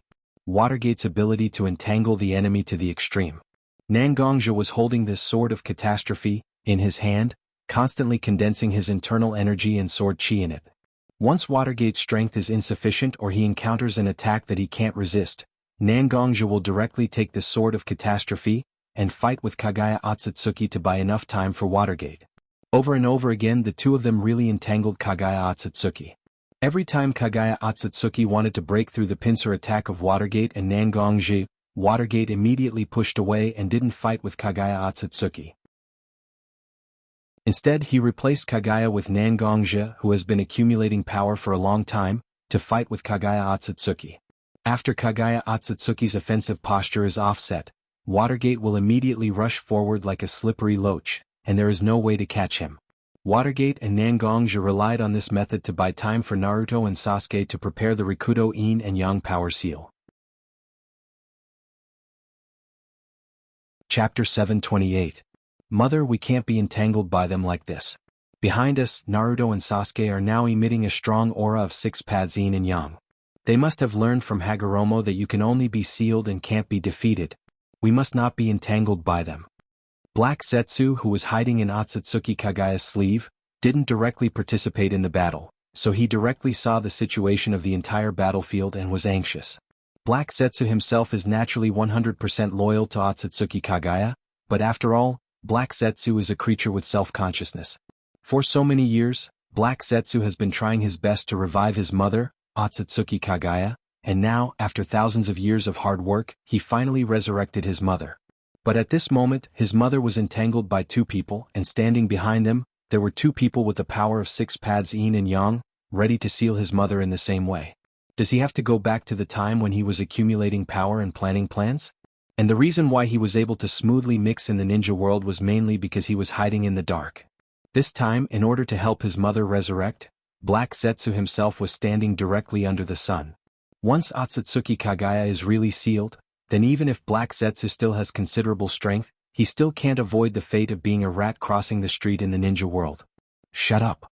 How could Otsutsuki Kagaya not know that if he was entangled by Nangongja and Watergate at this moment, he would be in a dangerous situation, but at this moment, Nangongjia and Watergate were almost desperate to delay time here. Even if he wanted to rush out, it would take some time.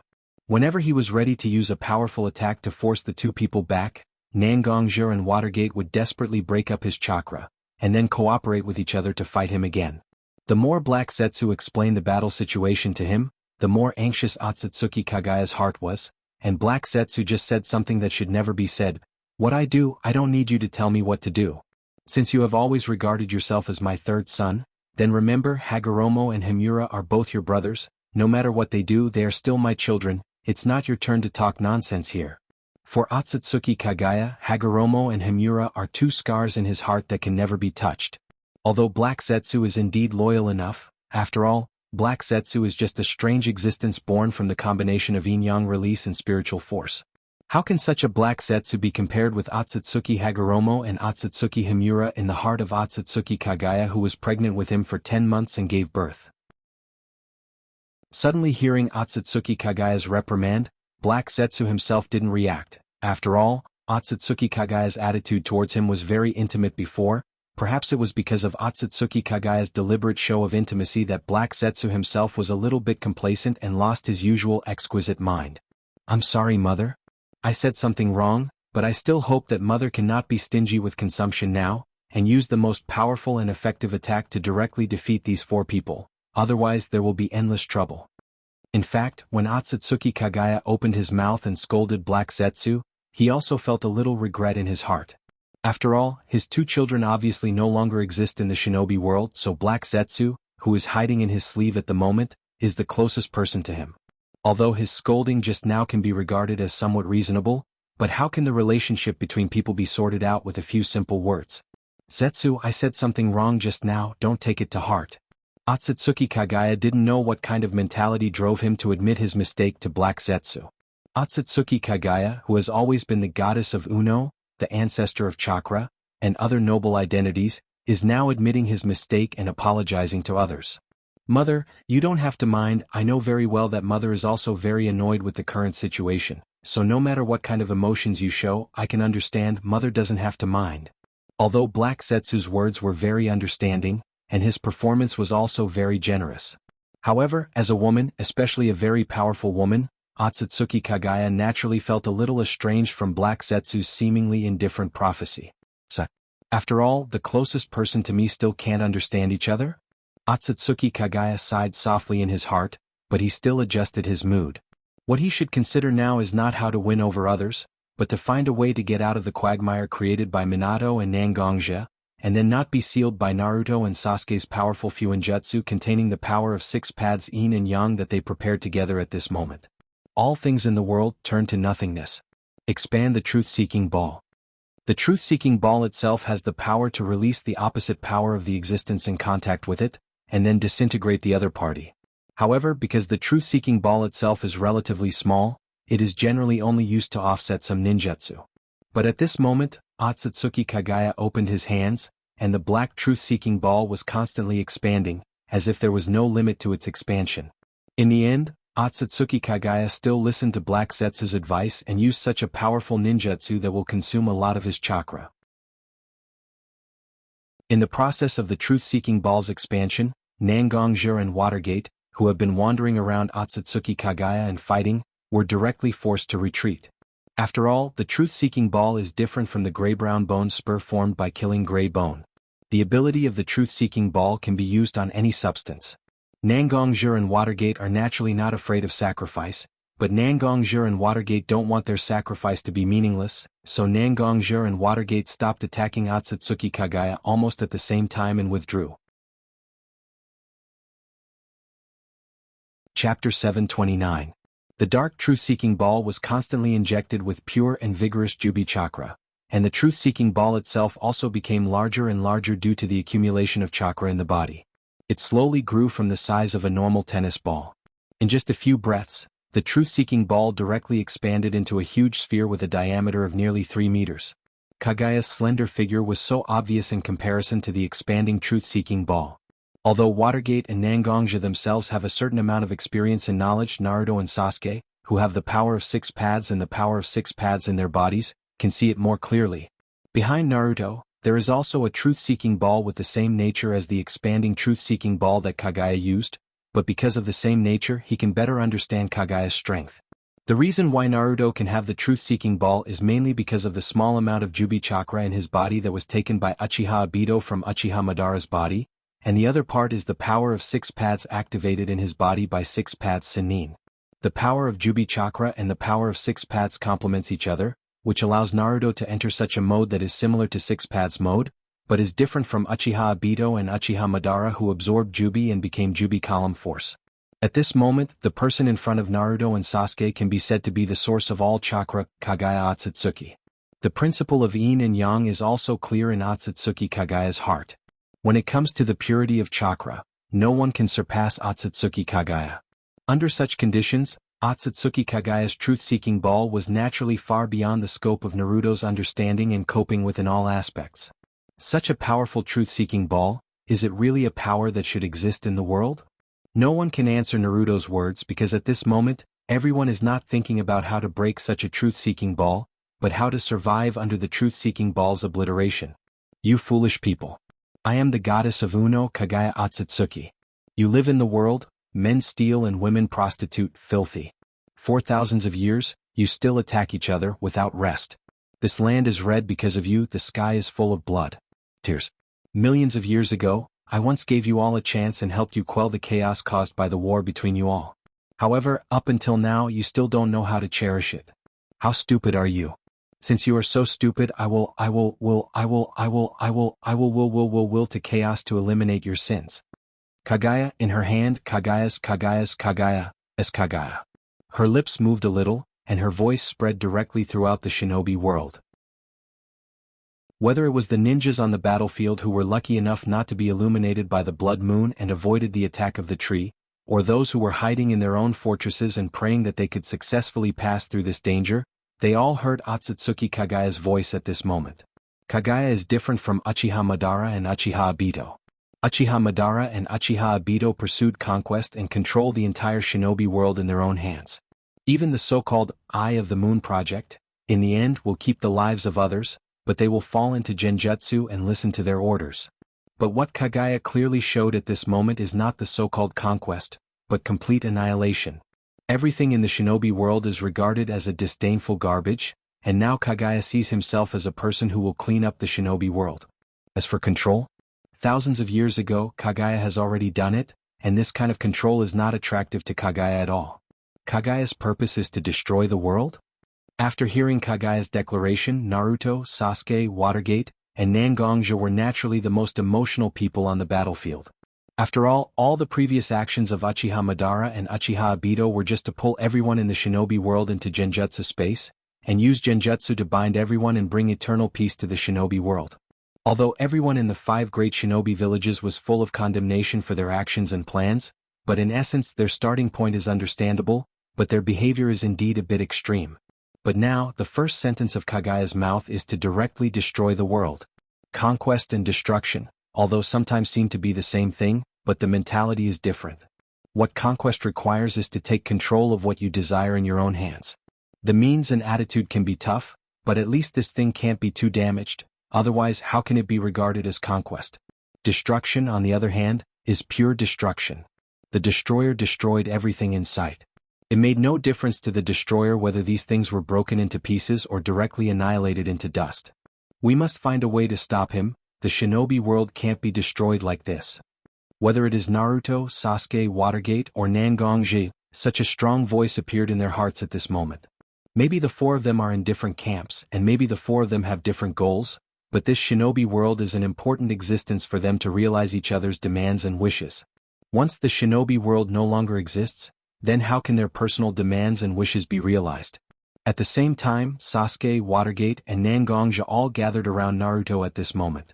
At this moment, the expanding truth-seeking ball used by Kagaya is essentially the same as the truth-seeking ball that appeared behind Naruto.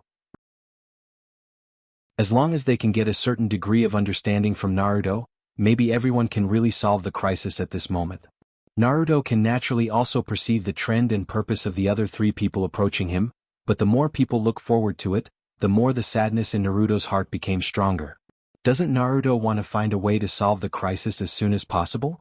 Naruto, who has the truth-seeking ball, thinks more than anyone else and sees the reality more clearly than anyone else. The power he uses is far less than the truth-seeking ball controlled by Kagaya.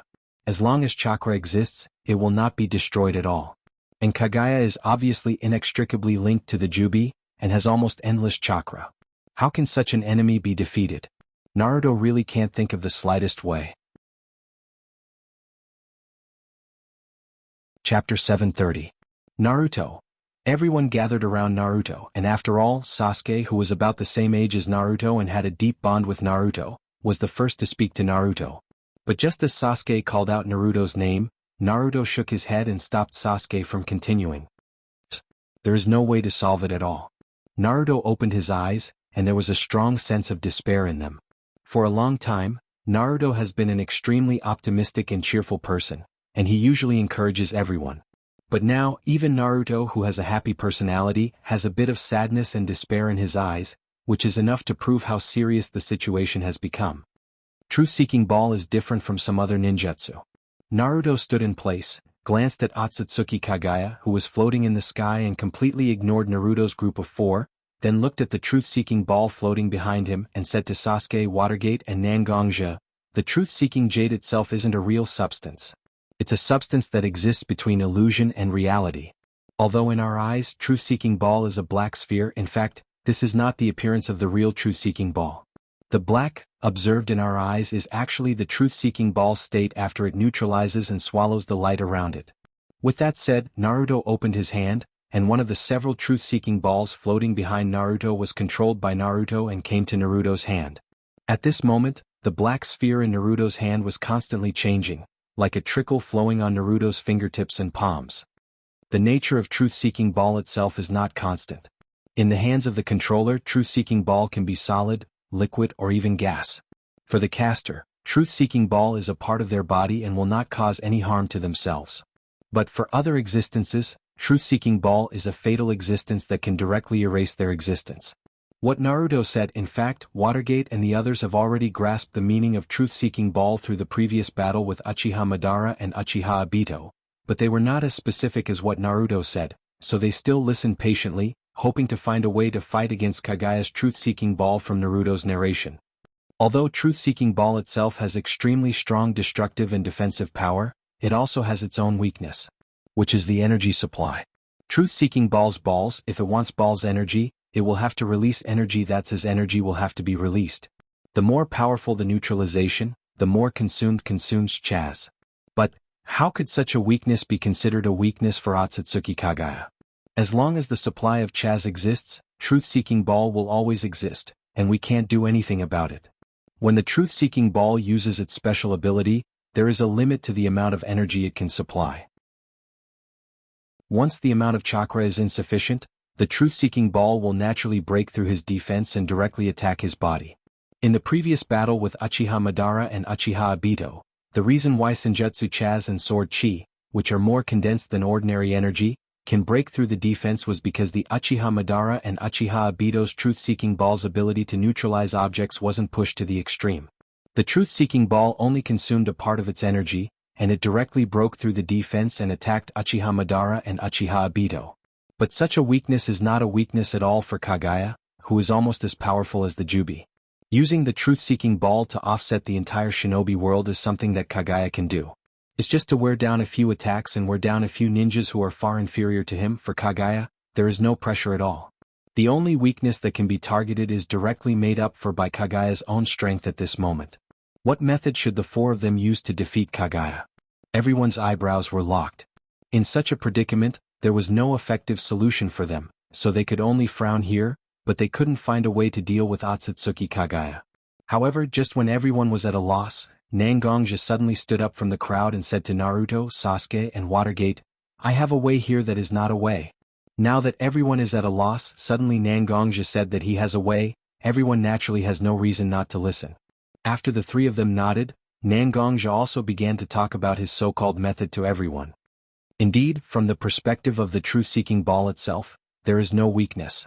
Even if there is a weakness, Kagaya Otsutsuki relied on his own strength to make up for this weakness. But why don't we pull our thinking out of the confrontation technique?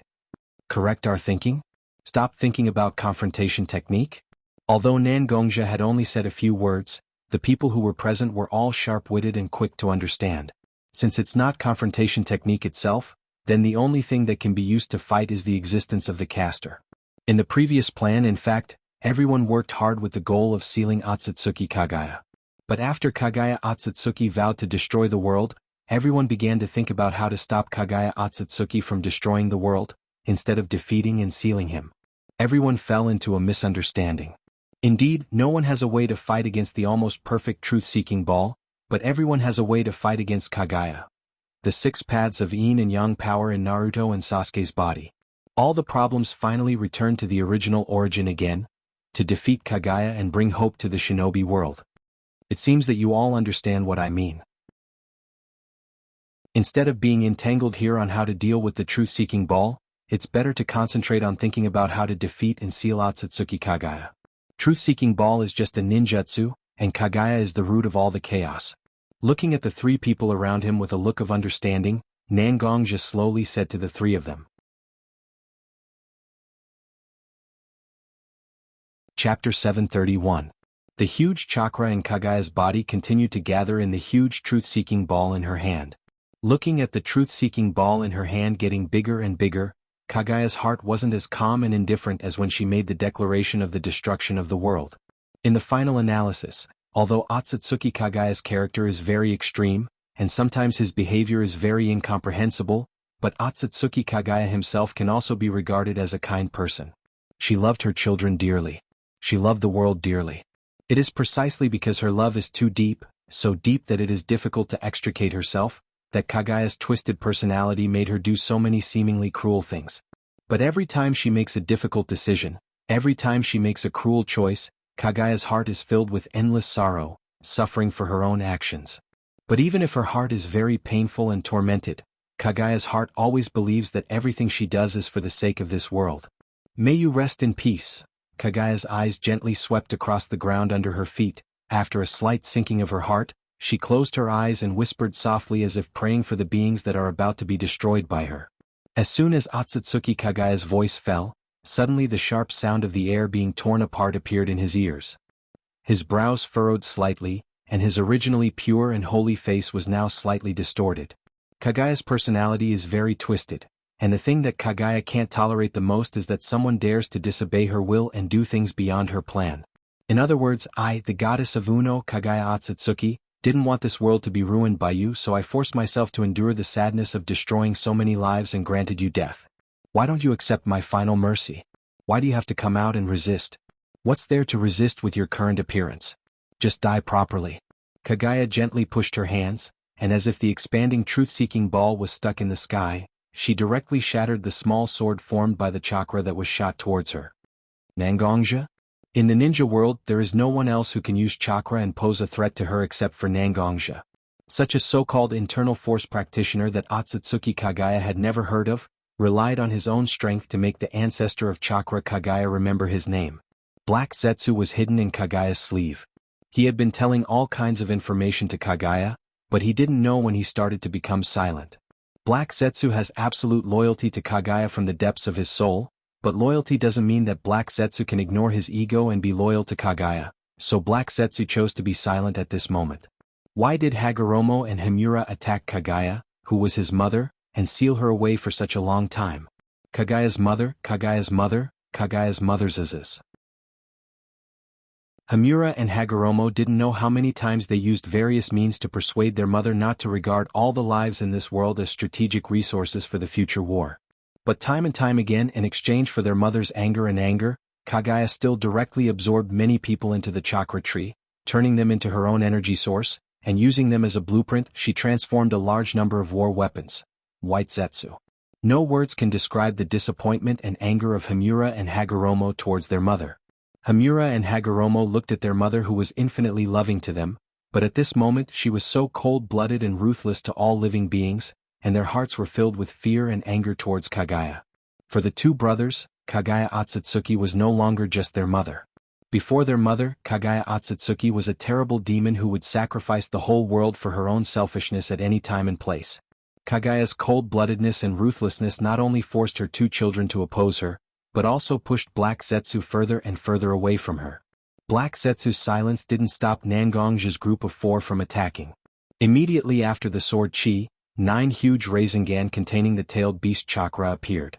Naruto decomposed the turbid Jubi chakra in his body, and directly pushed the Jubi chakra into the respective chakra of the 9 tailed beasts and the power of Geto as a binder. In the 6 paths mode, Naruto directly condensed the golden chakra on his body into a giant golden hand, and condensed the power of Geto, 6 paths, and the respective chakra of the 9 tailed beasts into the Otama Rasengan with the tailed beasts' respective chakra attributes. Uncle Nangong helped me restrict the actions of Kagaya Otsutsuki. Feeling that his 9-tailed beast Otama Rasengan containing great power were close to Kagaya Otsutsuki, Naruto suddenly shouted at Nangongja. After hearing Naruto's words, Nangongja, who was constantly accumulating sword chi in his body, burst out. Wisps of sword chi directly emerged from Nangongja's body, and these sword chi quickly condensed into the shape of the sword chi that was condensed before to break through the space barrier. 10,000 swords. Nangongja has never liked to name his moves, and almost all of them are named according to the characteristics of his moves. The simple 10,000 swords made everyone's heart full of shock, because at this moment, there were really countless sword chi swords condensing around Nangongja's body. A large number of sword chi swords under Nangongja's control were constantly flowing in the air like a long river. Compared to the violent destructive power of the sword chi dragon, the torrent of small swords at this moment is undoubtedly more pervasive, and has the effect of killing and trapping the enemy. Even for a moment, the light emitted by the small swords in the torrent of sword chi far exceeded the brilliance of the 9-tailed beast Otama Rasengan displayed by Naruto. Chapter 732. The torrent of sword chi went against the flow and rushed directly in the direction of Kagaya. The torrent of sword chi directly wrapped around Kagaya's body like a long river, and the dense sword chi directly wrapped Kagaya's body tightly in it. Quality and quantity have always been difficult to coexist. Nangongja condensed a large amount of sword chi and internal strength to form a small sword, and this huge amount of sword chi torrent naturally had a certain difference. The larger the number, the weaker the power contained in the individual.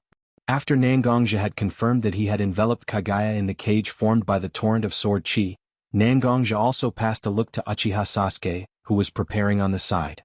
Sasuke immediately understood and condensed his dojutsu chakra, and the 6 paths of yin in his body into his eyes. A flame was condensing in Sasuke's eyes. Rikudo, Mangekyo Dojutsu, Amaterasu. Originally, the Amaterasu flame only used chakra and dojutsu as its own fuel. At this moment, there was a powerful force called the 6 paths of yin in it. The higher the level of the burning energy, the greater the power of the Amaterasu flame itself. At this moment, the Amaterasu flame burned with eternal Mangekyo Dojutsu, 6 Tomo Rinnegan Dojutsu chakra, and the 6 paths of yin as fuel. At this moment, it also had a powerful force enough to hurt Kagaya.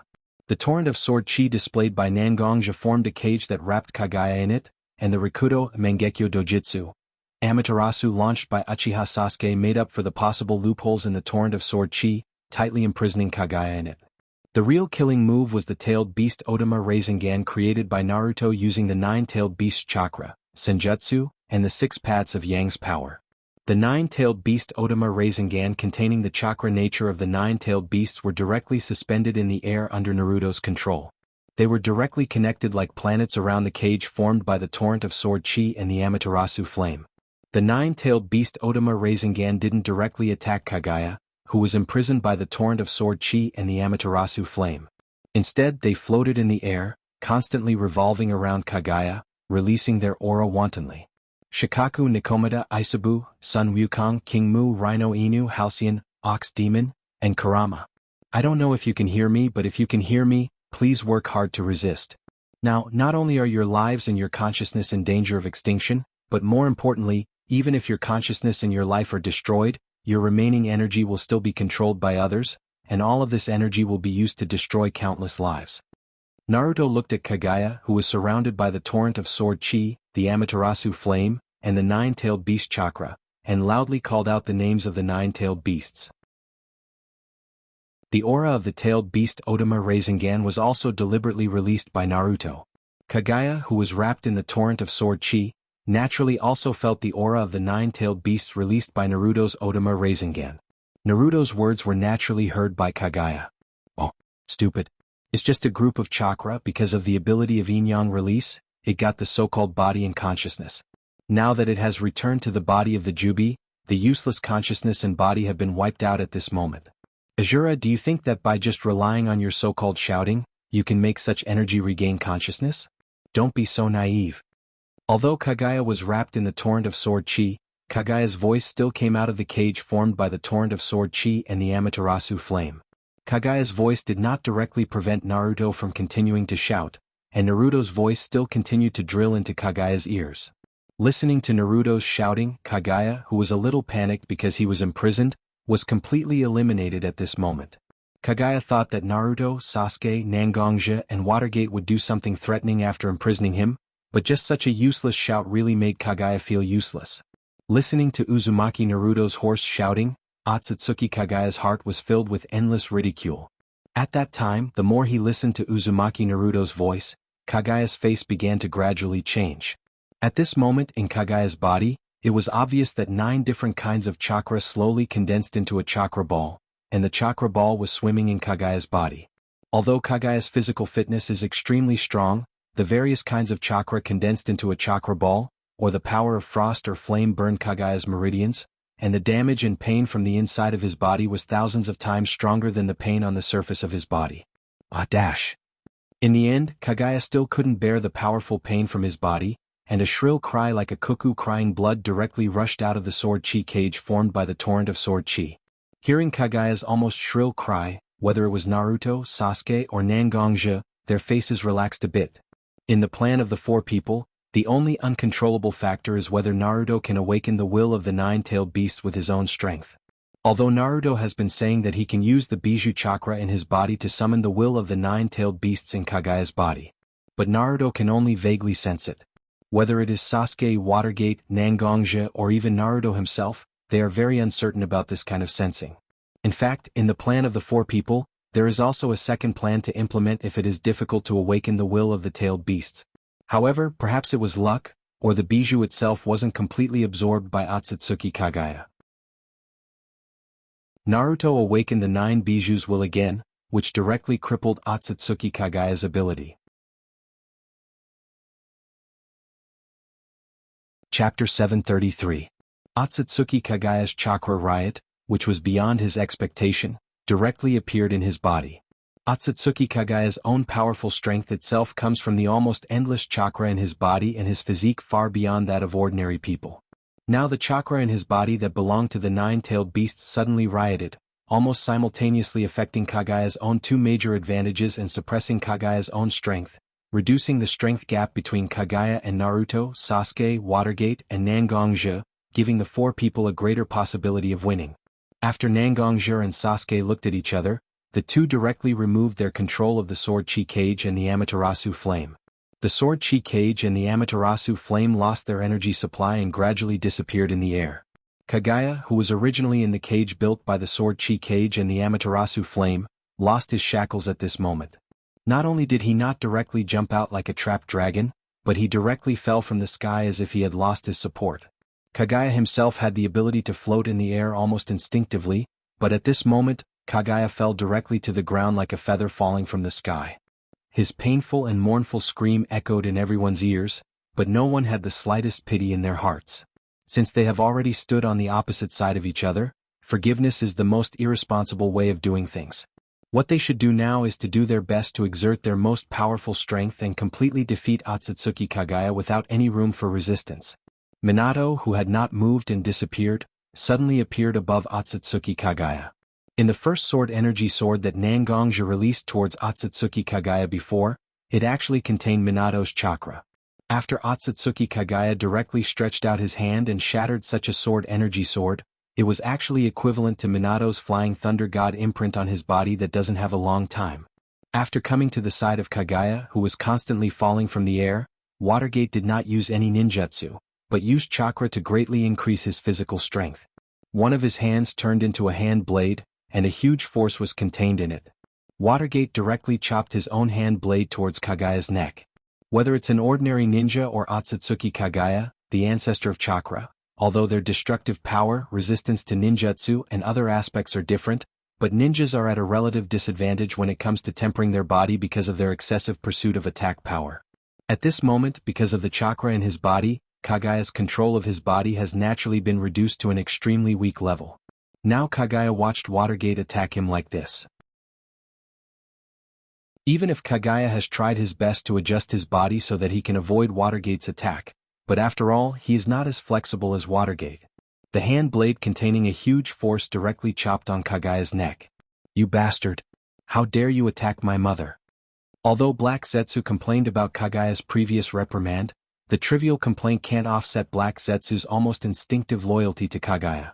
Seeing his mother being directly attacked by Watergate, Black Zetsu's consciousness seems to have fallen into a coma. This situation naturally made Black Zetsu unable to continue to sit down, and directly rushed out of Kagaya's sleeve. His black body has been completely distorted at this moment, like a black tentacle rushing directly towards Watergate's body. Since Nangongzhe and the others can cooperate so closely, they can directly stun Kagaya. Then this strange existence hidden in Kagaya's sleeve will naturally not be ignored by Nangongzhe and the others. Watergate looked at Black Zetsu rushing towards him and immediately took out a scroll from his arms. When discussing the content of the battle just now, everyone was quite helpless when mentioning Black Zetsu, but they can't directly destroy Black Zetsu, but they can also directly use a seal to seal Black Zetsu. Watergate extracted a part of Naruto's chakra with the characteristics of the Uzumaki clan and injected it into a scroll he carried with him. With his own will as the brush and Naruto's chakra as the ink, Watergate directly drew a temporary seal with the characteristics of the 4 symbols seal and the 8 trigram seal on the scroll. Watergate saw the trajectory of Black Zetsu's attack and directly pulled the scroll in his hand. The open scroll in Watergate's hand was constantly dancing like a ribbon. The scroll was constantly dancing. Watergate also hoped to touch a part of Black Zetsu's body with the movement of the scroll. As long as he can touch Black Zetsu's body, the seal engraved in the scroll by Watergate will directly exert its power and seal Black Zetsu in it. Although Black Zetsu knows that Watergate wants to use the scroll in his hand to deal with him, but at this moment in order to protect his mother, he can't retreat at all. Therefore Black Zetsu can only directly attack Watergate despite knowing that there is danger in front of him. Most of Black Zetsu's efforts have been spent on planning various plans over the years, and naturally he has less time to hone his strength. Moreover, Black Zetsu himself is different from ordinary humans. The chakra in his body and his physical strength are weaker than ordinary people, so compared to Watergate, Black Zetsu's strength is still much weaker. After several deliberate moves by Watergate, Black Zetsu's body was directly touched by the scroll in Watergate's hand. At the moment when the scroll touched Black Zetsu's body, the text in the scroll in Watergate's hand was constantly surging as if it was alive. The chakra that Naruto poured into the scroll was directly stimulated, and the chakra with the characteristics of Uzumaki directly condensed into a thick chakra chain under the stimulation of the sealing technique. This is the sealing technique that only Uzumaki clansmen can use, King Kong Seal. Watergate is the husband of Uzumaki Shina Kushina. Although he himself doesn't have the special chakra of Uzumaki clan, he has also learned how to use the King Kong seal. At this moment, with the help of Naruto's chakra and sealing technique, he can display such a powerful ninjutsu that is close to Kekkei Genkai. Chapter 734. Layers of King Kong chains directly wrapped around Black Zetsu's body, directly wrapping Black Zetsu's twisted body tightly. Even if Black Zetsu constantly changed his posture, those King Kong chains were still tightly wrapped around Black Zetsu like maggots in tarsal bones, unable to move at all. No dash. No dash. No dash. Black Zetsu could clearly feel that his body was constantly being invaded by chakra in the King Kong chains, and his body was constantly being controlled. Even if Black Zetsu struggled with all his strength, he still couldn't break free from the shackles of the King Kong chains. Black Zetsu's body was constantly pulled into the seal scroll, and his body turned into black characters, which were directly sealed in the scroll. Black Zetsu's cry full of fear and struggle came to an abrupt end at the moment when Black Zetsu was completely sealed in the scroll. After seeing that Black Zetsu was completely absorbed into the seal scroll, Watergate also quickly closed the scroll directly. After all, this seal scroll was not a carefully made scroll with long-term effect. The seal text on it was very fragile. Once it was destroyed, its effect would be eliminated. Seeing Otsutsuki Kagaya's last barrier, Black Zetsu was directly sealed. Naruto and Sasuke, who had been preparing on the side, also began to act at this moment. Mobilizing the 6 paths of yin and yang power in their bodies to the extreme, Naruto and Sasuke represented the 2 extremes of yin and yang power in the world at this moment. They repelled each other but also attracted each other. An indescribably powerful fluctuation spread directly between Naruto and Sasuke. At this moment, Naruto and Sasuke directly rose from the ground as if they had escaped from gravity. Naruto and Sasuke directly hit their fists on the left and right sides of Otsutsuki Kagaya. The 6 paths of yin and yang power in their bodies invaded Otsutsuki Kagaya's body almost instantaneously. After the 6 paths of yang power released by Naruto entered Otsutsuki Kagaya's body, it immediately pulled the yin attribute chakra out of Otsutsuki Kagaya's body. The yin power released by Sasuke pulled all the yang attribute chakra out of Otsutsuki Kagaya's body. The power in Otsutsuki Kagaya's body was undoubtedly huge. The yin and yang power released by Naruto and Sasuke was actually equivalent to opening a dam in Otsutsuki Kagaya's body, which was almost leakless body, so that Otsutsuki Kagaya's dam, which stored a large amount of chakra, directly broke at this moment. With a little guidance of their yin and yang power, they directly pulled all the huge chakra out of Otsutsuki Kagaya's body. After a large number of chakra was pulled into the air, it began to evolve into a variety of strange scenes. But the most amazing thing was that a large number of yin and yang chakra automatically gathered together at this moment, forming a huge unknown Buddha statue. Red gold and blue purple formed such a huge Buddha statue. The position of Naruto and Sasuke just corresponded to the tightly closed hands of the Buddha statue, and Otsutsuki Kagaya just happened to be in the hands of Naruto and Sasuke. Rikudo, Chibaku Tensei? Although Naruto and Sasuke didn't discuss it in advance, they said the name of this move in unison. These chakra extracted from Otsutsuki Kagaya's body were directly controlled by the yin and yang power of 6 paths in Naruto and Sasuke's body, and attacked their original master, Otsutsuki Kagaya. The powerful squeezing force directly acted on Otsutsuki Kagaya's body, and a black sphere appeared uncontrollably inside Otsutsuki Kagaya's body at this moment. Unlike the black of truth-seeking ball that swallowed light, the black sphere that appeared in Otsutsuki Kagaya's body at this moment was closer to a pure black. The yin and yang power of 6 paths in Naruto and Sasuke's body turned into a thin film on this black sphere, so that this black sphere would not be swallowed by Otsutsuki Kagaya, and it could continue to play its role. The black sphere was naturally the core of Chibaku Tensei's gravity. Because of the yin and yang power of 6 paths, the gravity undoubtedly became stronger, and all the gravity was emitted from Otsutsuki Kagaya's body, so naturally, Otsutsuki Kagaya had no room to escape. Perceiving that the black sphere had already played its power, Naruto and Sasuke also quickly took Nangongja and Watergate out of the attack range of Rikudo Tensei to prevent themselves from being affected. Huge pieces of stone, soil, trees, and many other debris that were absorbed by Nangongja's group were attracted by the powerful gravity of Otsutsuki Kagaya's body and constantly gathered on Otsutsuki Kagaya's body. These stones, soil, trees, and debris themselves were very ordinary substances, but at this moment, the huge Buddha statue in the air was constantly extracting its own power and injecting it into these existences, increasing their strength and making them difficult to destroy. Stones, soil, trees, and debris wrapped Otsutsuki Kagaya layer by layer. Although the number of layers of wrapping increased, the huge Buddha statue in the air also became fainter and fainter. When the Buddha statue's shadow had faded to a certain extent, the attraction of Rikudo Tensei to other existences seemed to be deliberately suppressed and became extremely weak. At this moment, the huge dual-colored Buddha statue seemed to have its own consciousness. It took a deep look at the huge sphere in front of it with pity and many indescribable emotions in its eyes. It opened its palms and held it under the sphere formed by the 6 paths, Chibaku Tensei. With just a gentle push, the sphere flew directly into the air, passing through the space barrier of the origin sphere. The huge sphere came to the real world, and on the way, it seemed to be constantly absorbing all kinds of substances, and its body size became bigger and bigger. After thousands of years of planning and hatred, at this moment, Otsutsuki Kagaya was sealed again as an ending. It was quite emotional to talk about it. Perhaps if Otsutsuki Kagaya wasn't so powerful and didn't swallow the chakra fruit, with Otsutsuki Kagaya's deep love for his child, he could have a simple, happy, and beautiful life. He didn't have to experience betrayal, and he didn't have to be directly submerged in the torrent of history. But there are no ifs, everything that has happened can't be changed, and the only thing that can be changed is the unknown future. And the ones who create the future are Naruto, Watergate, Sasuke, and Nangongja, who are standing on the battlefield at this moment. Chapter 735. Among the four of them, perhaps only Naruto didn't quite understand the current situation. He had been looking at his father, Watergate, and Nangongjo and Sasuke with a slightly puzzled look. Although Naruto wasn't so proficient in politics, Naruto wasn't a fool either. At this moment, although the atmosphere between Watergate and Nangongjo was obscure, Naruto could still fully recognize it. Watergate looked at Nangongjo.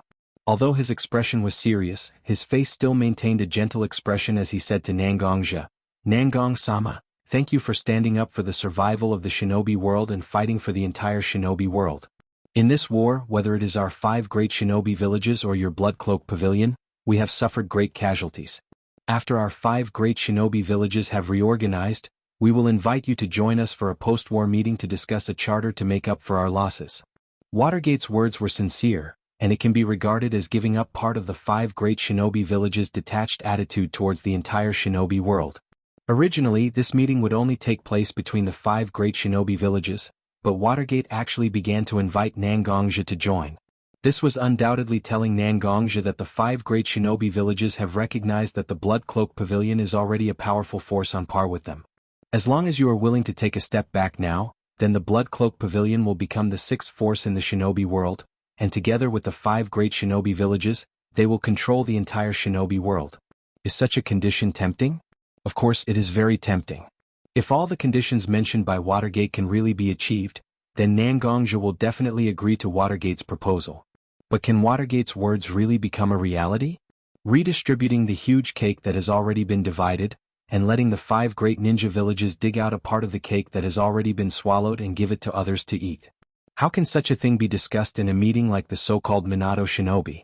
And from the perspective of the 5 great shinobi villages, the Blood Cloak Pavilion's participation in the war is actually after the 5 great shinobi villages have suffered a lot of losses and withstood part of the Akatsuki's attack. To a certain extent, such participation is also taking advantage of the 5 great shinobi villages. The 5 great shinobi villages will not tolerate such a force trying to take advantage of their own interests. In the end, wealth is tempting. Interests make people's hearts are hard to settle. It is too difficult to make the 5 great shinobi villages give up.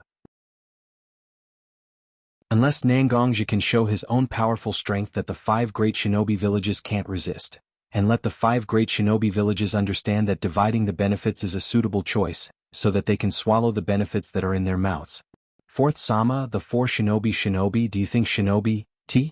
I can believe you because your character is well known. But I am not only myself, I am also the head of the Blood Cloak Pavilion. I believe that I am only putting myself at risk, but as the head of the Blood Cloak Pavilion, I believe that you are putting all the members of the Blood Cloak Pavilion on a scale. Your character and credibility can make 1 person, 2 people, or even 10 or 20 people willing to risk their lives to believe in you, but do you think that your credibility is more precious than the lives of hundreds of people? Nangongjo's words were actually very harsh. Watergate, who was standing opposite to Nangongjo, heard Nangongjo's words and his heart sank. He was indeed talking to Nangongjo based on Nangongjo's understanding of his character, but now Nangongjo didn't represent his own interests, but the interests of the entire Blood Cloak Pavilion. If it was Watergate himself, he also wouldn't put such important interests on 1 person's character. Is this battle between us really unavoidable? Watergate looked at Nangongjo standing opposite him with an indescribable expression.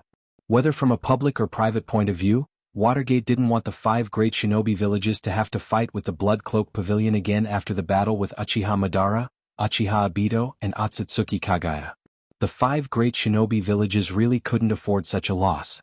But as Nangongjo just said, Watergate was also very clear that if the Blood Cloak Pavilion really wanted to be on par with the 5 great shinobi villages, they must show their muscles well and let the 5 great shinobi villages understand the power of the Blood Cloak Pavilion. Otherwise, even if the Blood Cloak Pavilion could really win a part of the benefits with his help, in the end, this piece of meat in their mouths may be directly pulled out of their mouths. It's not us but the Blood Cloak Pavilion and this old world have to fight, otherwise the Blood Cloak Pavilion will have no room to survive.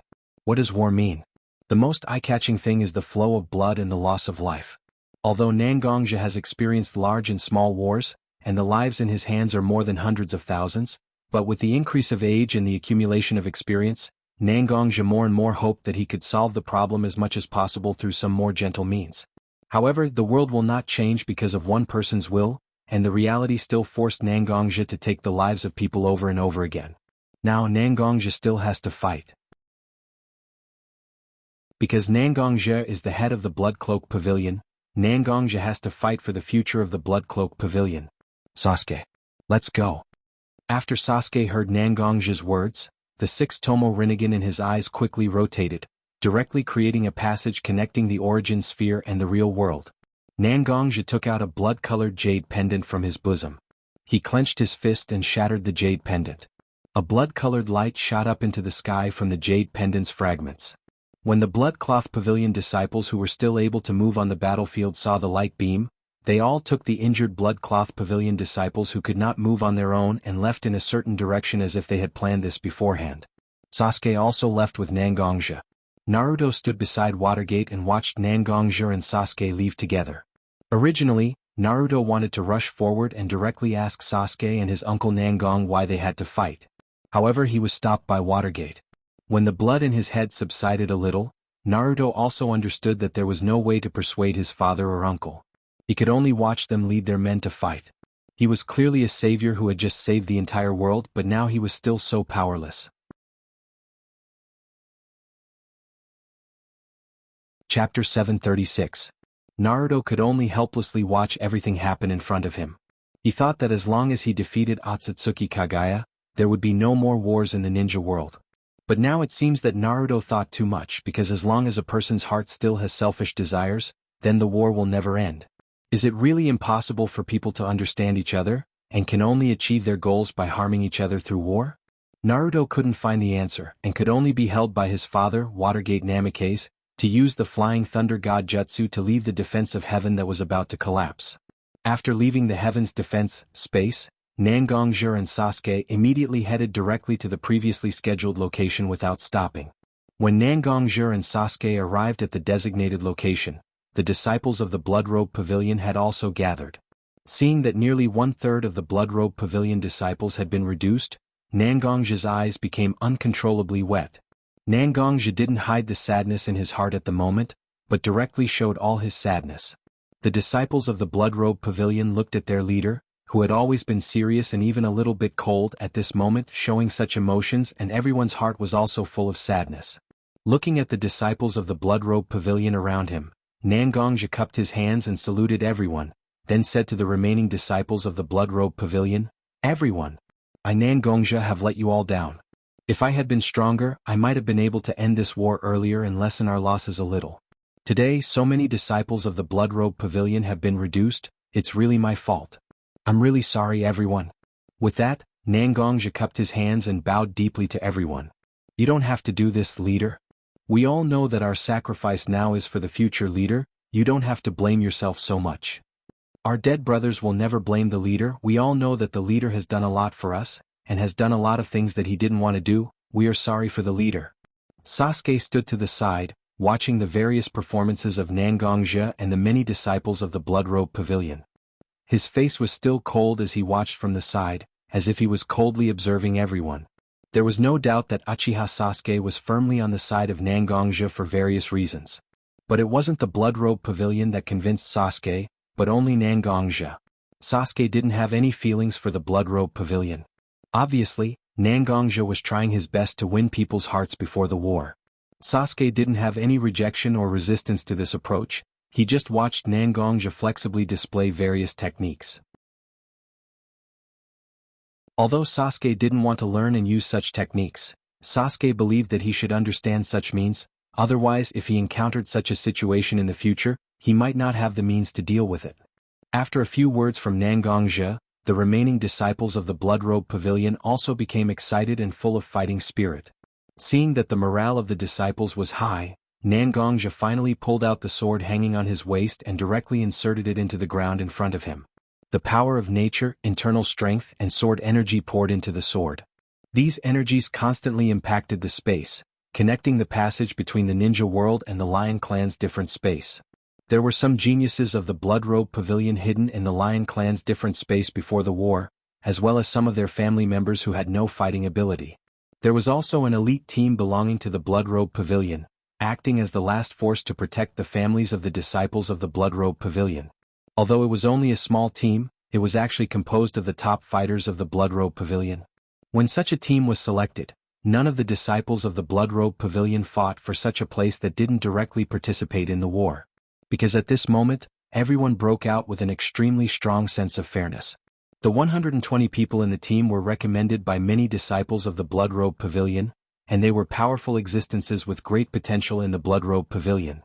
Now, Nangongja opened the door connecting the Lion Clan's different space to the ninja world in order to summon such a powerful backup force. He wanted to compete with the ninja coalition formed by the 5 major ninja villages, which had already been defeated by Uchiha Obito, Uchiha Madara, and Otsutsuki Kagaya. He wanted to win a place for internal strength cultivators in the ninja world. Nangongja's plan was basically clear to the high-level disciples of the Blood Robe Pavilion, and some low-level disciples also knew a little about it. Nangongja wasn't worried that his plan would be intercepted by the 5 major ninja villages, because the Blood Robe Pavilion was an organization that was too independent of the ninja world. Ninjas were existences who cultivated chakra, while the disciples of the Blood Robe Pavilion cultivated internal strength. The two types of energy can be said to be fundamentally different. In order to climb to a high position in the Blood Robe Pavilion, the most important condition was the level of internal strength. Such a request undoubtedly allowed the Blood Garment Pavilion to grasp all of its power tightly in its hands. Thousands of years of seclusion had not only filled the disciples of the Blood Garment Pavilion with an enterprising spirit, but also an extremely strong sense of exclusion. It was almost impossible to win over the high-level disciples of the Blood Robe Pavilion. After seeing Nangongja establish a space channel and summon them, the elite team of 120 people left the Lion Clan's different space and directly came to the ninja world. Supreme Sama. Everyone please rise. After seeing Nangongja, all the members of the team directly knelt on the ground and saluted to Nangongja. After Nangongja returned the salute, the elite team of the Lion Clan's different space began to look around at the remaining disciples of the Blood Robe Pavilion outside. Many of the members of the elite team looked at their surroundings with disappointment, sadness, and anger. Many of their family members and friends were left behind in the outside world. After all, it was impossible for everyone in a family to be strong enough to meet the requirements. When they saw that their families and friends were gone, everyone understood that they had sacrificed themselves. Everyone was ready to sacrifice themselves, but their families and friends left them like this, which was quite difficult for the disciples of the Blood Robe Pavilion to accept.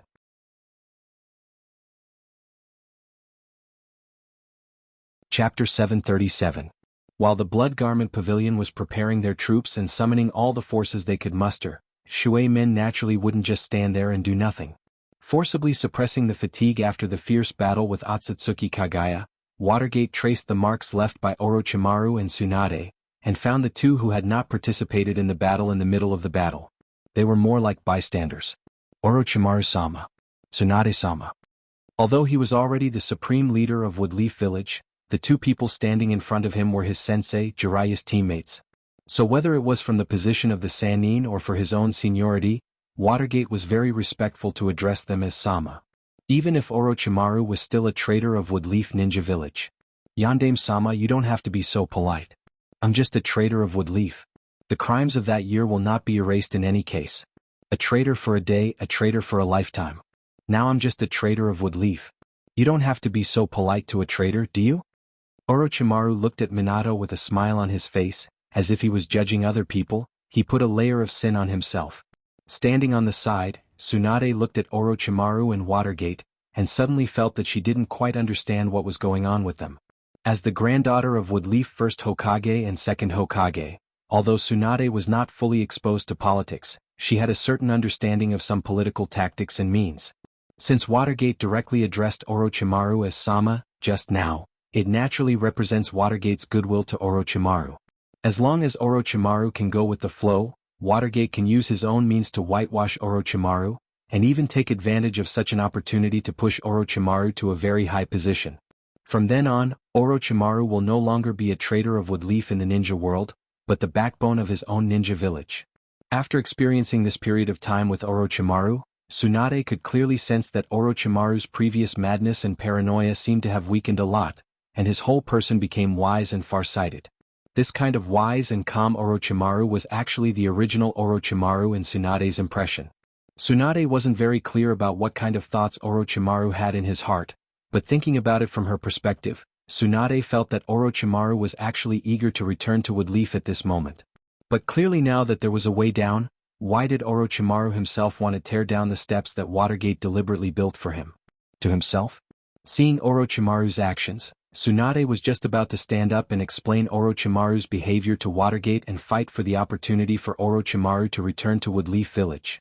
But a figure came out of the cave where Orochimaru and Tsunade were hiding and put his hand on Tsunade's shoulder. Tsunade's personality was well known. In the entire ninja world, there was only one person who could put his hand on Tsunade's shoulder and not let her directly explode. That person was Yondaime Hokage Watergate's master Jiraiya. Seeing Jiraiya put his hand on her shoulder, Tsunade also instinctively looked at Jiraiya's face. The battle just now made Jiraiya's body extremely tired, but Jiraiya's eyes were not cloudy. Instead they were somewhat bright. Jiraiya shook his head at Tsunade. Obviously he wanted to stop Tsunade from saying anything more. If there was anyone in the world who understood Orochimaru, then this person must be Jiraiya. Although he wasn't very clear about what Orochimaru was thinking at this moment, Orochimaru definitely wouldn't say this just to argue with Watergate. After Watergate became Hokage, Jiraiya already knew that Watergate could no longer be the original cheerful, sunny, and extremely gentle Watergate. After all, apart from the benefits that power brought, it also brought with it tremendous pressure and erosion. Although Jiraiya wasn't very clear about Orochimaru's plan at this moment, Jiraiya could still guess Watergate's plan. After the battle with Uchiha Obito, Uchiha Madara, and Otsutsuki Kagaya, the 5 major ninja villages suffered heavy losses, but relatively speaking Woodleaf Village's strength loss was not so great. Now that Orochimaru was in a state of communication, Watergate would naturally try his best to pull Orochimaru into his camp. A Kage-level powerhouse can be said to be a mainstay for a ninja village. Once an existence like Orochimaru with enough deterrence returns to Woodleaf, Woodleaf will have more initiative in the future situation. Watergate can forgive Orochimaru's past sins, and his behavior of bringing Orochimaru back to the ninja village under pressure will also make Orochimaru completely labeled as Hokage. As long as Watergate's ambition in his heart reaches the point where it's difficult to suppress, then Watergate can directly conquer the other 4 ninja villages with the powerful strength of Woodleaf Village. After all, unlike the other ninja villages who almost came out of their nest, Woodleaf Village still left a considerable number of ninja in their own ninja village as a reserve force. In any case, Orochimaru-sama, you have made a lot of contributions to Woodleaf, but since ancient times, the flaws can't obscure the jade and I should respect you enough. Since you insist on bearing the burden of your sins, I naturally won't say anything more. But what we need to do now is not to settle old accounts. The war is still not over. Watergate didn't want to entangle too much with Orochimaru. After all, his sensei and his wife were standing here at the moment, and with their relationship with Orochimaru, they will definitely do their best to bring Orochimaru back to Woodleaf Village. Watergate said these words here at the moment to send a signal to his sensei and his wife. Now that his sensei and his wife obviously understood what he wanted to express, Watergate naturally didn't need to entangle too much with such things, and directly said the real reason why he came here. You're tuning in to the Han Lee's Wuxia Chronicles YouTube channel. We're so grateful for your support and don't forget to subscribe to join us on this incredible journey through captivating stories. Your generosity through donations truly makes a world of difference, as it's the primary source of revenue that allows me to expand and enhance this channel for you. Thank you from the bottom of my heart for being a part of this adventure.